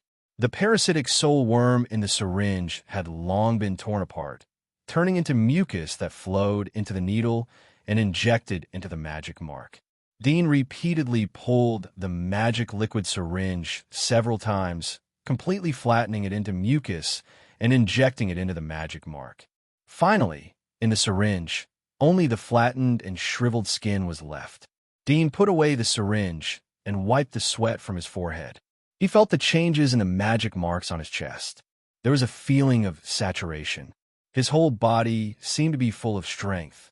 He turned his head to look at the remaining splitters. Without pausing, he put away the syringe and dragged another splitter over. He slaughtered it, collected the parasitic soul worm, and injected it into his magic marks. The luster of the splitter's magic mark seemed to have changed after absorbing the second parasitic soul worm of the same kind. There was a touch of dark silver at the edges of the rhombus. Dean rested for 10 minutes and continued to kill the third splitter. In the blink of an eye, Dean had absorbed 4 splitters' parasitic soul worms. He dragged one of the remaining 2 splitters. This splitter and the other one seemed to realize what would happen to them. When they were dragged by Dean, they violently struggled and screamed, seeming to be frightened and demonstrating. Dean dragged the splitter to a slightly open place and waved his dagger to kill it. He cut open the soft part of its body and saw a red spot sliding down along its internal organs that were exuding heat. He squatted down, picked it up with the arrow shaft, and put it into the jar. After washing it, he lured it to crawl out and threw it into the syringe. The 5th one, Dean looked at the struggling parasitic soul worm in the syringe. There was some nervousness and expectation in his heart. Although the success rate of devouring 5 of the same kind might not be 100%, he had prepared the 6th one. If the 6th one also failed, he still had the little splitter inside the giant wall. According to the dragon girl, the success rate of devouring 7 of the same kind was 70%. This was already a very high probability. Dean was ready to devour 7, but he still hoped that he would succeed when devouring 5. He hoped that his luck would not be so bad. He secretly prayed in his heart. Although the object of his prayer was aimless, this kind of prayer in the face of danger seemed to be a hidden instinct in his genes. He took a deep breath and pointed the needle at the previous magic mark. He rubbed the handle of the syringe and slowly pushed it. The vortex in the syringe quickly crushed and flattened the parasitic soulworm. Mucus and blood burst out. This liquid was mixed and injected along the needle into Dean's magic mark. Success! Success! Dean clenched his teeth and secretly shouted in his heart. The syringe was pushed to the end, but it was stuck in the body of the parasitic soulworm. He opened the air valve of the syringe, pulled back the handle, closed the air valve, and pushed it again. A little mucus remained in the needle, pushed by the air pressure, and slowly injected into the magic mark. Dean repeatedly pushed it several times until the 5 parasitic soulworms were completely squeezed out. He pulled out the syringe and saw only a thin layer of skin at the bottom of the syringe. The bodies of the 5 parasitic soulworms only had a very thin layer of skin. Most of the body structure was the soft internal tissue. Dean was nervous and looked down at the magic mark on his chest. Time passed. After a few minutes, there was still no change in the magic mark. His face was ugly. He didn't expect his luck to be so bad. He gritted his teeth and came to the last remaining splitter. When the splitter saw Dean, it screamed in horror and moved back in fear. If other hunters saw this, they would be surprised. A dignified legendary monster was actually afraid of a human. Dean squatted down and was about to make a move. Suddenly, he felt an indescribable strange feeling from his chest to his whole body. Then, there seemed to be countless ants crawling on his back. It was very itchy. He was startled and took a few steps back.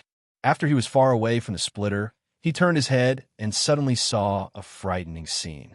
On both sides of his back, there were protruding blood vessels. These blood vessels were very thin and dense like a bright red silk net, forming a strange blood pattern. Moreover, the color of the blood was getting brighter and brighter. At the same time, he felt bursts of tearing pain, which was getting more and more intense. Very quickly, the blood vessels under the skin on his back became extremely clear, as if they were protruding out of his skin. The tearing pain also reached an extreme. He clenched his teeth and almost roared in pain, but very quickly he saw a shocking scene. A large amount of dead skin appeared on the skin on his back, and at the same time, there was a blazing hot air coming out of his back. He had a terrifying feeling that his back was about to be separated from his body. This unknown change came from his body.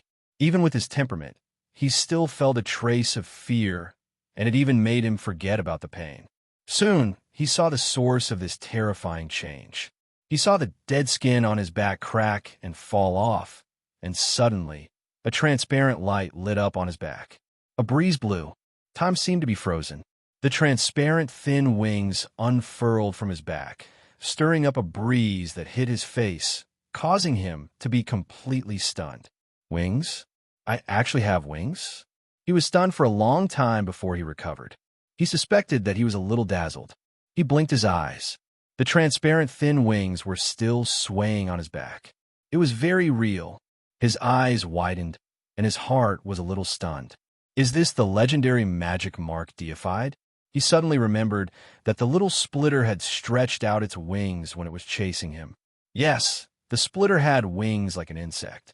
They were hidden under the sharp blade carapace on their back. However, the splitter's physique was too big. Their wings couldn't support them to fly at high altitude. They could only glide at low altitude, or use their wings to increase their speed when running up. Or they could rotate in the air to turn over in close combat. However, the magic mark of the splitter had made him grow wings after the deification. Just like the splitter's wings, Dean couldn't help but touch the transparent wings on his back. He only felt that it was warm.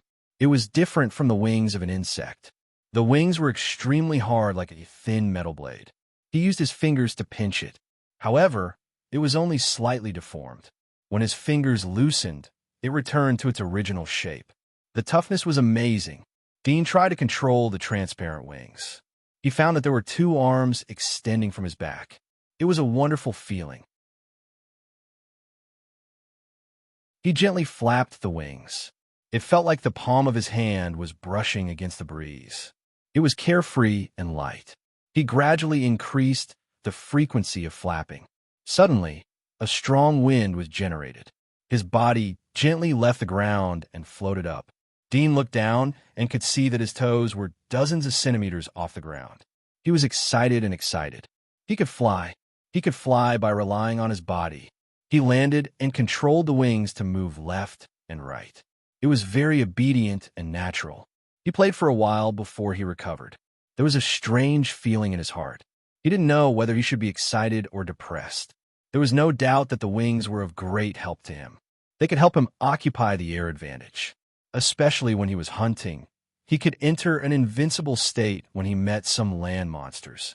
He could only attack and not defend. However, as a human, he had a pair of insect-like wings. Was he still a human?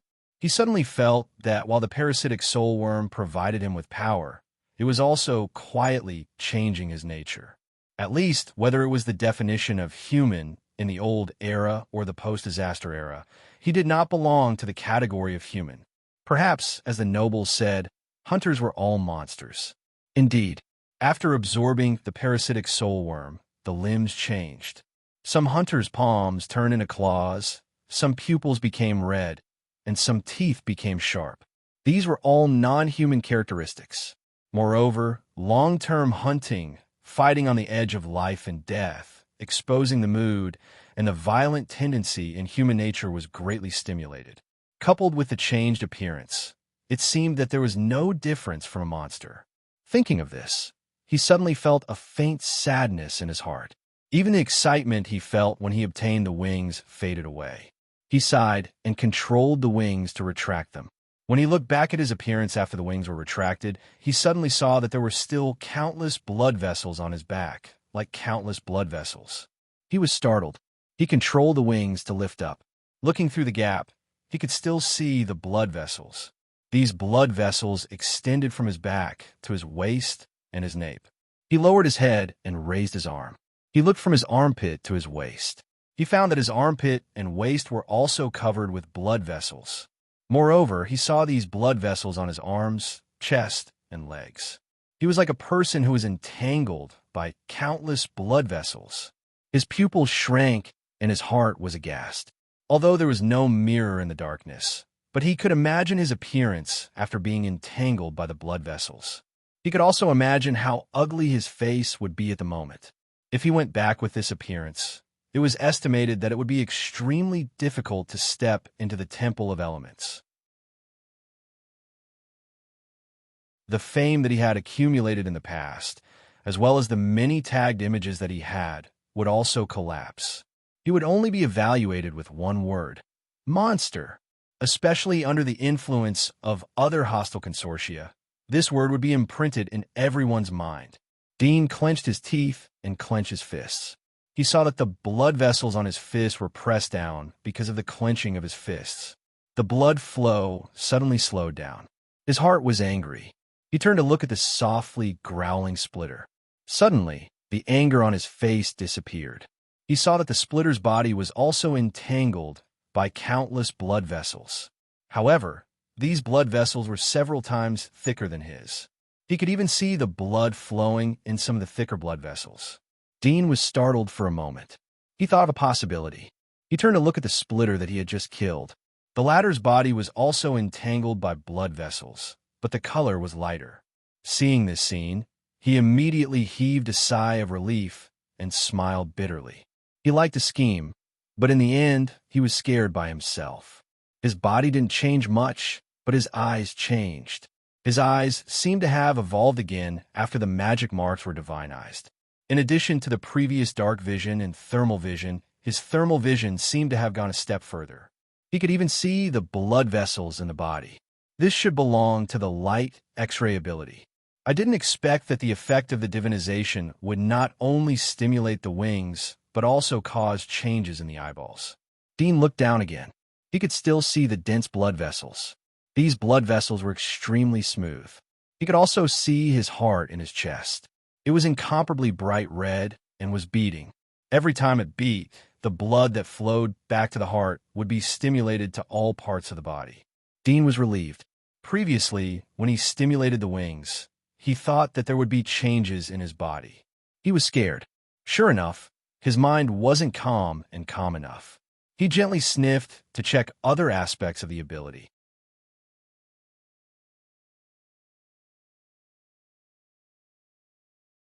Chapter 352.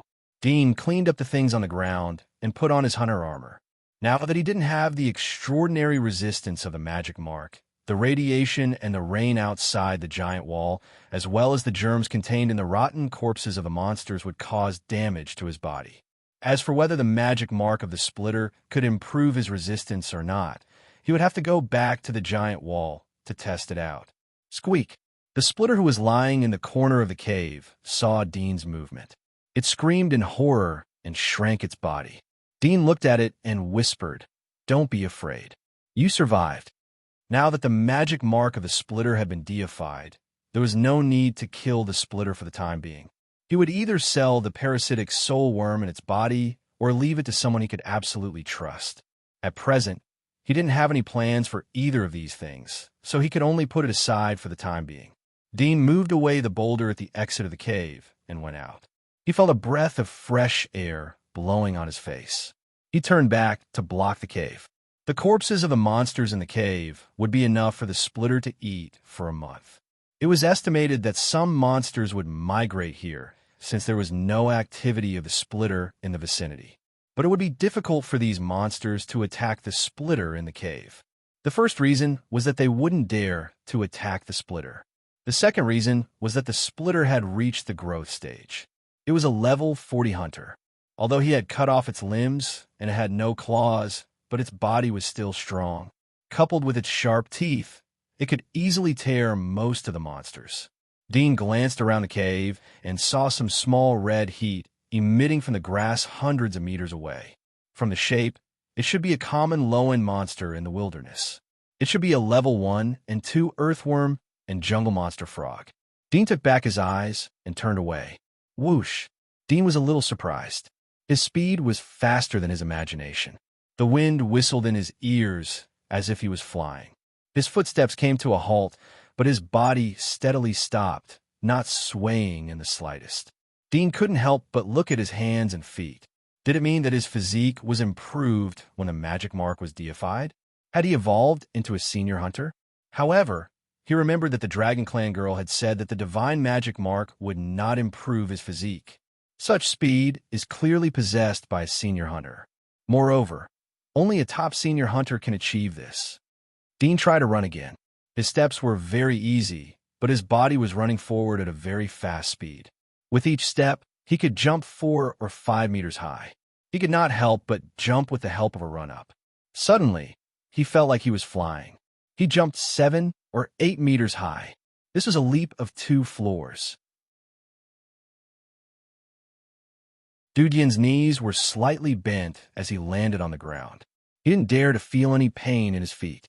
He was surprised as he hadn't seen such jumping power and speed from Sergei and Gwyneth.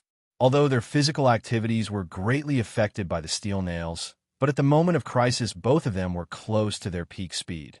But it was still far from his current speed. Dean was surprised and happy. Although he wasn't clear about the situation, but the sudden increase in strength was an unexpected happy event. It was not in vain that the splitter was called a legendary monster. If the Dragon Clan girl didn't deceive me, then I'm still an intermediate hunter, at least at the magic mark and cellular level.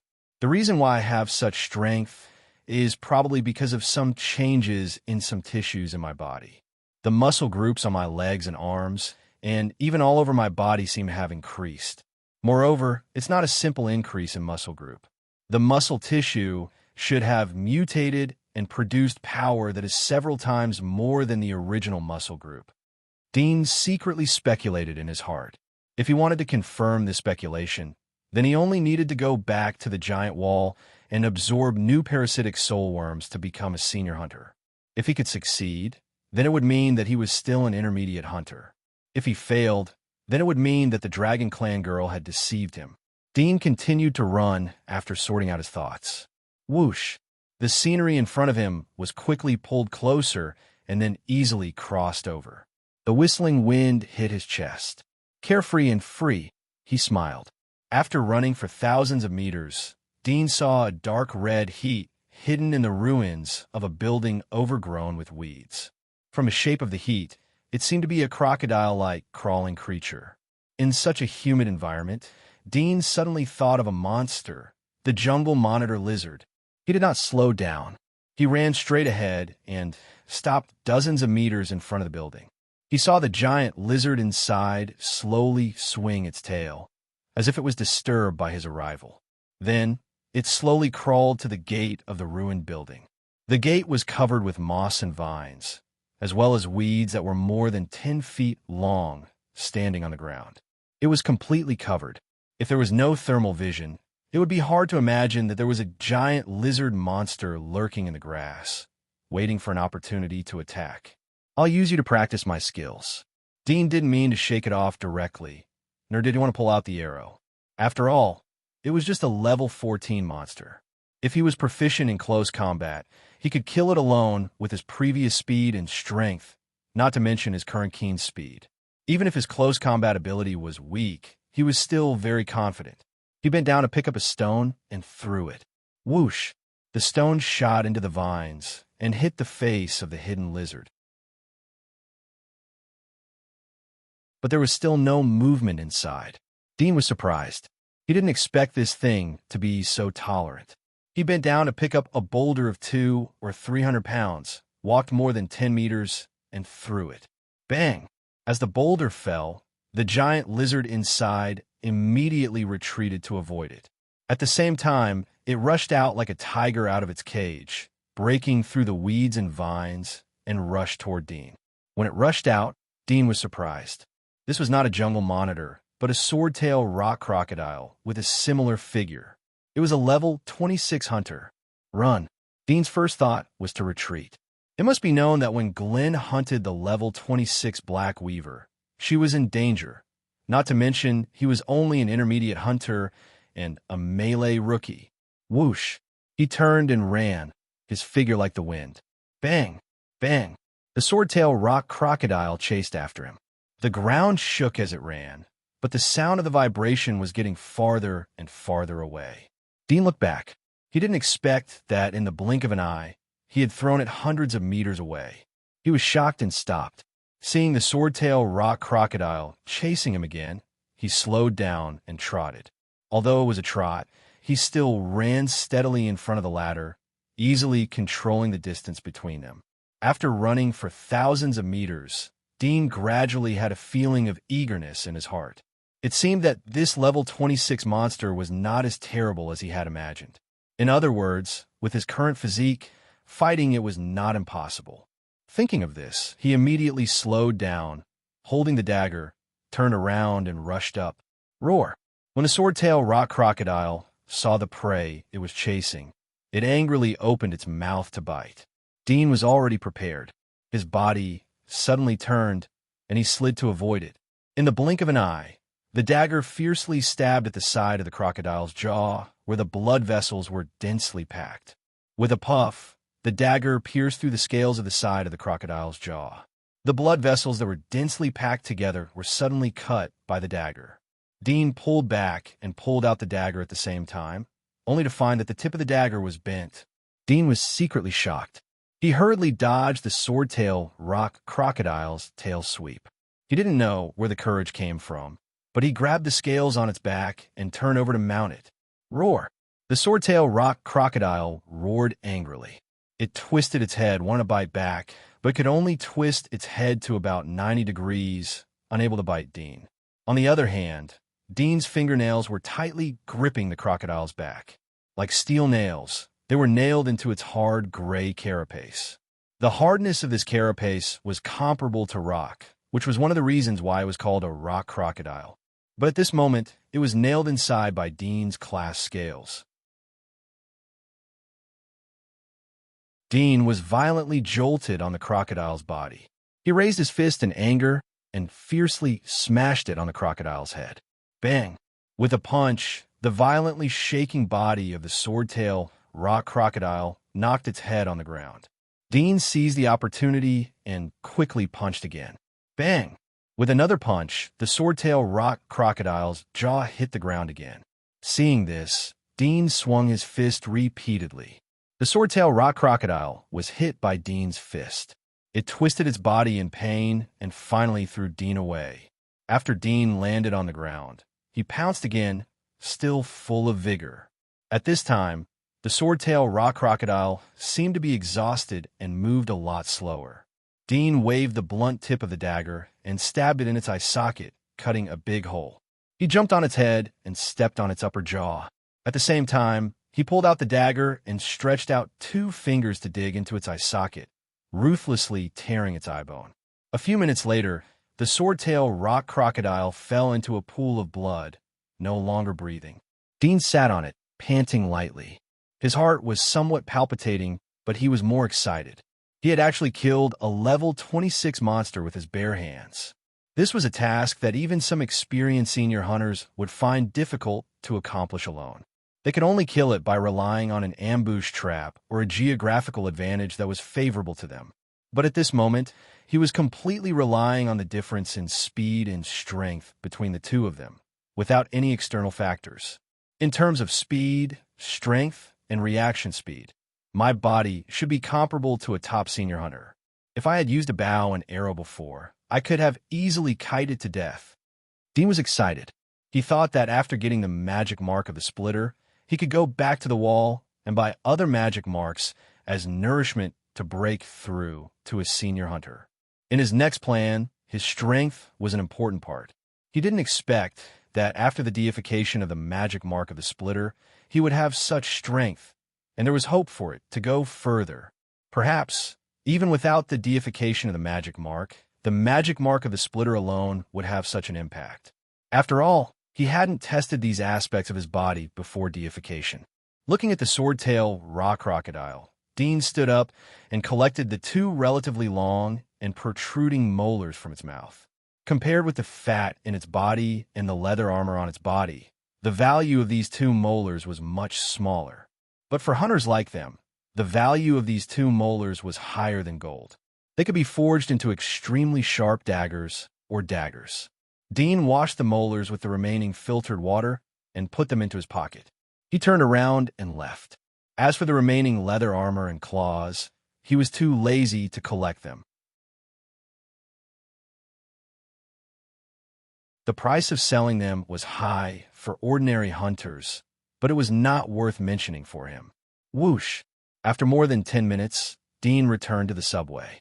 Gwyneth and Sergei heard the movement and came out from the ruins of a building. They were relieved to see Dean. Dean slowed down in advance. He had already seen the place where the 2 were hiding. He asked, "Are you ready?" "It's done," Sergei said. "According to your instructions, we moved the sharp limbs of the big guy to an underground stronghold near the giant wall." Dean nodded slightly and came to the subway to take a look. He saw a huge skeleton and rotten flesh lying inside. As for the sharp limbs on its body, they were all gone. "Let's go." Dean took back his eyes and led the way. Sergei and Gwyneth looked at each other and followed. In the blink of an eye, the 3 of them returned to the giant wall. Sergei trotted a few steps and came to the heavy giant door.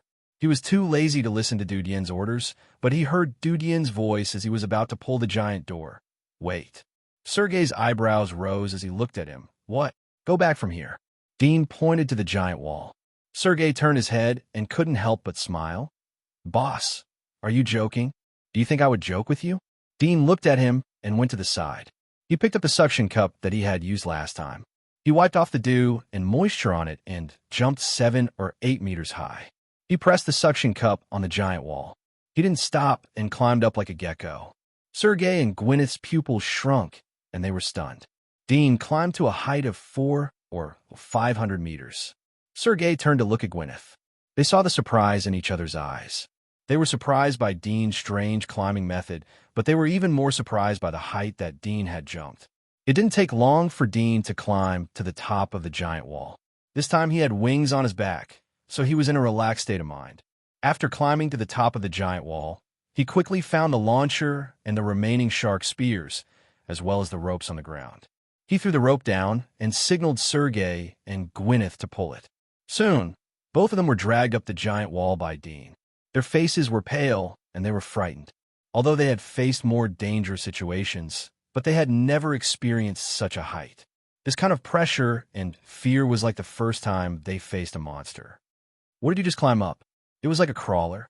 Sergei's forehead was sweating as he said, with a wry smile. Dean faintly smiled. Crawlers were probably one of the few monsters that could cross the giant wall. He put away the rope and went to the other side of the giant wall. He found a place far away from the entrance and threw the rope down. Sergei and Gwyneth were the first to go down.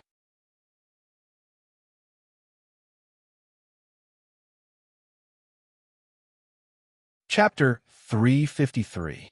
Whoosh, whoosh, whoosh. Dean, Sergei, and Gwyneth climbed down from the wall. They were like monkeys in the jungle. They quickly drilled into the plains in front of them after they landed on the ground. My young master, why didn't we come out from the passage? Sergei was squatting in the grass. He broke a grass root and put it in his mouth. Dean looked up and indifferently said, haven't you learned to use your brain after being in prison for so long? We're not in prison right now. Is there any difference between a place under surveillance and a prison? Gwyneth whispered. Master, are you saying that someone is monitoring us from the passage? Is it your enemy? Not all of them are enemies. There are people who care about you. Dean turned to look at her. I forbade you to come back because I want to cut off contact with the giant wall. In the case that we have lost contact with the giant wall, it is no different from being dead to the people inside the giant wall. If you were my enemy, when would you attack me? And when would I be defenseless? Sergei suddenly realized, now, your brain isn't broken yet. Dean glanced at him and looked around. He saw that there were no people from the Holy Church lurking around. He immediately bent down and ran forward. Sergei bit off a piece of grass and quickly followed him. Dean took Sergei and Gwyneth to the defense of the Holy Church's fortress in about half an hour. They saw a fortress standing on the plain. Several teams of Knights of Light were patrolling nearby. In addition, there was a faint red glow in the grass on the left and right side of the fortress. It was shaped like a human. There were people lurking in it. Dean's eyebrows twitched. He was glad that he didn't take a detour last time when he brought Splitter back. Otherwise, he would have been seen by the sentries lurking on both sides of the fortress. Master, the Holy Church's fortress is specifically designed to prevent us from sneaking back to the Holy Church. There are Knights of Light who are comparable to senior hunters. It won't be easy to sneak past them. Sergei looked at the fortress and said to Dean. Gwyneth looked up at Dean. Her face was calm, and he couldn't see any emotion. Dean looked at the dark sky. His eyes flashed as he looked at Sergei and Gwyneth, who were squatting in the grass. Are you interested in joining me? His tone was relaxed, as if he was asking them if they would like to have dinner together. Sergei and Gwyneth were startled. They looked at the smile on the boy's lips and felt like they were in a trance. Sergei was the first to react. His eyes widened. Kill them? Are you sure? Do you have the guts? Sergei said, There is nothing in this world that I don't dare to do. Gwyneth, what about you? As you wish. Dean faintly smiled and turned to look at the barrier. The strong wind swept the weeds around the three of them. He took the bough from his back and held it in his hand. He made a running posture. Get ready to kill. Front? I like it. Sergei licked his lips. There was a bit of excitement in his eyes as he clenched the spear. Gwyneth was silent. She slowly wrapped the bandages around her arms. Whoosh! Dean exerted force on the soles of his feet and rushed out. Sergei and Gwyneth followed behind him. The three of them rapidly approached the stronghold and soon appeared in the line of sight of the patrolling sentries on top of the stronghold. When the sentinel saw the three figures galloping towards them through his binoculars, he thought he was seeing things. He removed his binoculars and blinked. From the plains, he could faintly see three black dots rushing towards them. When he looked through his binoculars again, he realized he was not seeing things. There were three people rushing towards the stronghold, and they were all armed. Enemy attack? The sentinel was startled. He quickly turned around and ran to sound the alarm. Dong! The alarm rang over the barrier. The patrols and spies lurking in the vicinity of the stronghold were all alerted by the alarm. They looked at the stronghold in shock and quickly gathered towards it. Whoosh! Hundreds of meters away, a black arrow pierced through the neck of the sentinel who was constantly pulling the alarm. The strong force of the arrow lifted the sentinel's body off the ground and nailed him on the wooden pillar next to the alarm booth. Dean was already hundreds of meters away from the stronghold. A few seconds after he shot the sentinel, he had already crossed the countless arrows and rushed straight to the bottom of the stronghold. He didn't stop. It seemed that there was still a way in front of him. He raised his feet and fiercely stepped on the wall as he was about to hit the wall. He borrowed the force to run up the wall. The Knights of Light were shocked by this scene.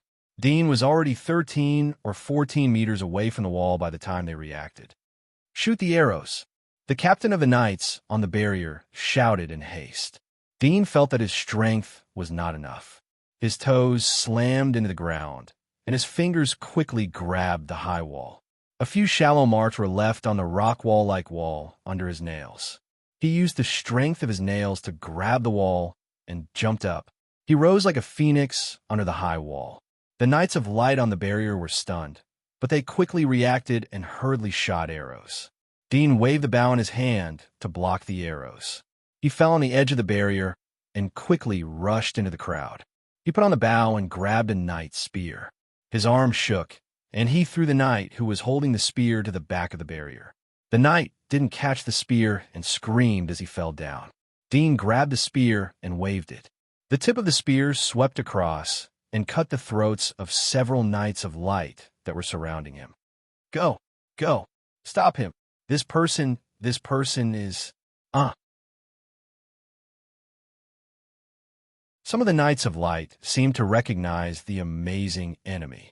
However, they didn't have time to say Dean's name. Dean's spear pierced through their chests and sent them flying into the crowd. Nevertheless, some of the knights who were standing on the outer edge recognized Dean's identity and exclaimed in shock. Dudian was like a wolf in a flock of sheep. He quickly harvested the lives around him.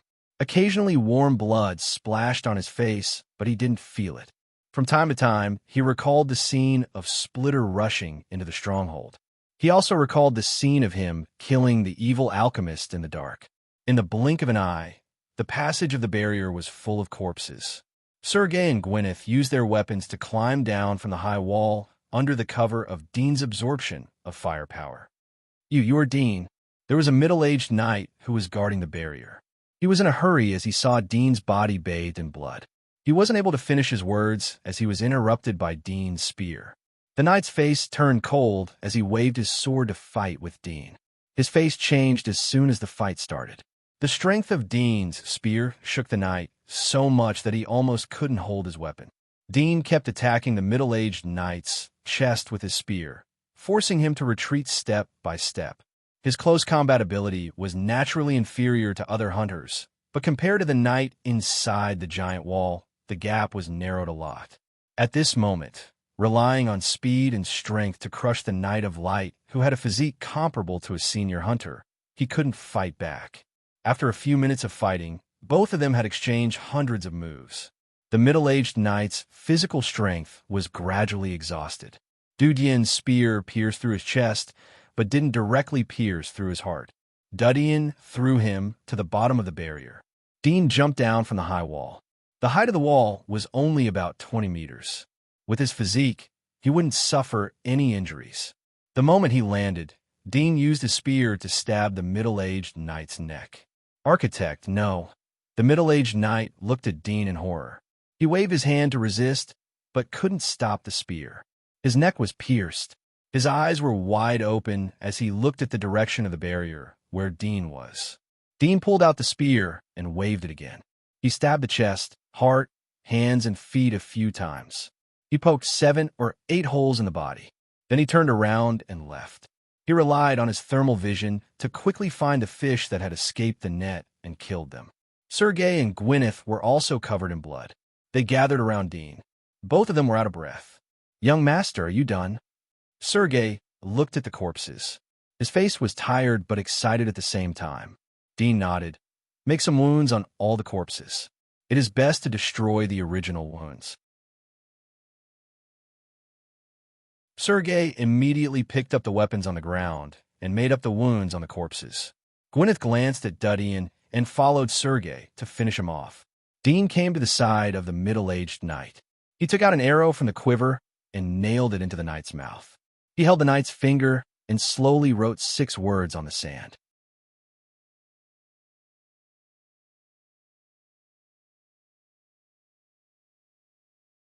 Chapter 354. Whoosh, whoosh. Sergei and Gwyneth jumped down from the wall and came to Dean's side. They were surprised to see the words written on the ground. Sergei quickly moved forward and lifted his foot to erase the words. Dean reached out his hand to stop him. Sergei looked at him in astonishment. I wrote it. Dudian looked at both of them. Is it done? Let's go. Sergei hurried to pull him. Are you crazy? It's the light church up there. We've killed so many people. How can we survive after we silence them? If the news gets out and people find out that you did it, no matter who you are, you'll die. Do you understand? Who said that I did it? Dean asked. Sergei pointed to the words on the ground. Didn't you write it yourself? Even if you want to clear your suspicion and deliberately put yourself in the most dangerous position, the Holy Church may not believe it. Moreover, they will see your name when they don't have a clue. What do you think they will think? Someone will help us prove it, Dean said and turned to leave. Sergei was startled as he looked at Gwyneth. Gwyneth's eyes lit up as she shook her head and followed Dean. Sergei touched the back of his head in a daze. Dean's castle. Many reporters and interviewers from various news agencies lined up along the spacious and clear riverside. They lined up along the riverside path straight to the gate of the castle. Whispers rose and fell, and it was extremely lively. You can't go in. I said you can't go in. Our young master is studying the invention. Who dares to break into his private mansion? Do you want to go to the magistrate? Noise, Sandro, and the 4 knights from the Ryan castle were blocking the entrance of the castle. They were blocking the reporters who wanted to break into the castle. The scene was very noisy. Old Feline was sitting on a chair in the hall of the castle. From time to time, he would look through the window at the distance outside the gate. There was a bit of anxiety in his eyes. He had been doing this for 2 or 3 days. Every day, he was hoping that someone would send a message from the giant wall. However, his expectation was always disappointed. His ears were filled with annoyance and stuffy noises. Patriarch, you should go upstairs and rest. Crone came to Old Fouline's side. I'll inform you when a young master comes back. Old Fouline shook his head and sighed. I'll wait for him here. You go and help to deal with the flies outside. Crone glanced at him, sighed, and turned to leave. A moment later, the exhausted Sandro returned to the hall while wiping his sweat. He sat down on a chair and massaged his sore arms. Jake, who was sitting in the hall, glanced at him cautiously and mumbled, When is this young master coming back? Is he really like what the newspapers say? If that's the case, aren't we going to be his scapegoats? When Sandro heard this, he turned around and glared at him. He berated, Shut up, you bastard. Jake trembled in fear and hastily shut his mouth. If it was before, he naturally wouldn't be afraid of his elder brother. But now, because of his mistakes, the Ryan family had declined to such an extent that he couldn't raise his head. Sander looked at Jake with disgust. He felt that it was a shame to have the same father as Jake. He stood up and walked in front of Old Feline. Father, we can't get in touch with him. If we continue to sit and wait for death, then Melon Consortium will attack us. I'm afraid that he won't be able to help us even if he comes back. Old Feline looked at his son. In just a few days, there were white hairs on his temples. He sighed. The greatest contribution we can do for him is to do nothing. Once we step out of the castle, Melon Consortium will grab hold of our weakness. They will twist us into a sword and attack him. We can only wait. As long as the barbarians don't attack, then we will have hope. There was sadness in Sandro's eyes. I'm afraid that we may not be able to hold out until the barbarians attack.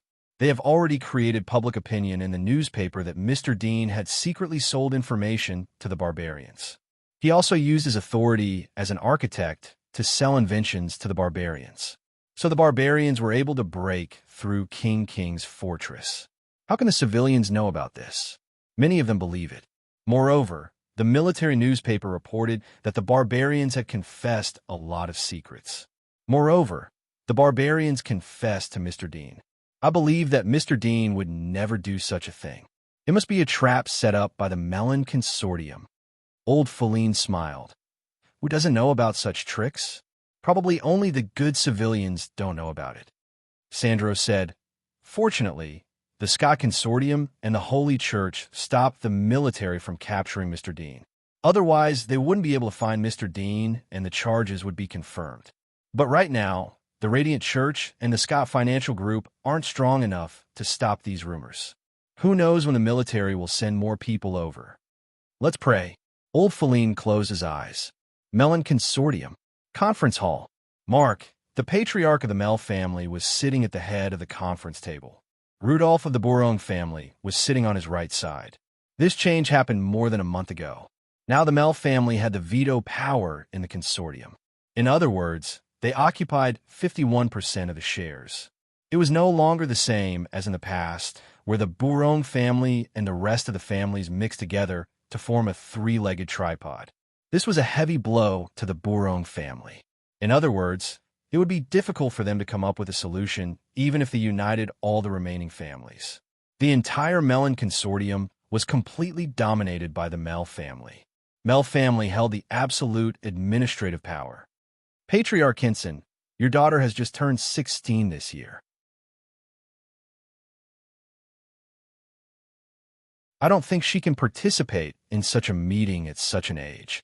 Please don't misunderstand. I'm doing this for Miss Sarah's sake. She is so beautiful and intelligent.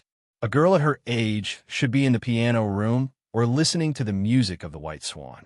A middle-aged man with a big belly said with a smile. Mark smiled as he looked at Rudolph. Sarah, who was sitting on Mark's left side, smiled. I think it's an extreme failure to judge a person's talent by age. Not to mention that I'm not young anymore. By the way, my piano skills have passed the 6th grade. I learned it from Teacher Jack of White Swan. How is her daughter's practice? The middle-aged man wasn't angry at all. He laughed and said, How can my daughter be compared to you? I'm just sad that you were brought to this kind of environment by your father at such a young age. This is a world that will shatter a beautiful childhood. You have to be careful. If the broken thing is fake, then I don't need it. Sarah Mel smiled indifferently. Her tone was very calm. There was no trace of restraint. Everyone's eyes flashed as they quietly observed the girl who rarely entered their line of sight. Well, let's get down to business. Mark clapped his hands. According to the information we have gathered, the barbarians will launch an attack in 1 or 2 days. It's time for us to act. A man who was sitting next to Rudolph asked, Our consortium can inquire about the military decisions of the barbarians? Mark smiled. There is nothing we can inquire about as long as we are willing to spend money. Our consortium has lost a lot of people and money in order to get this information, but everything is worth it.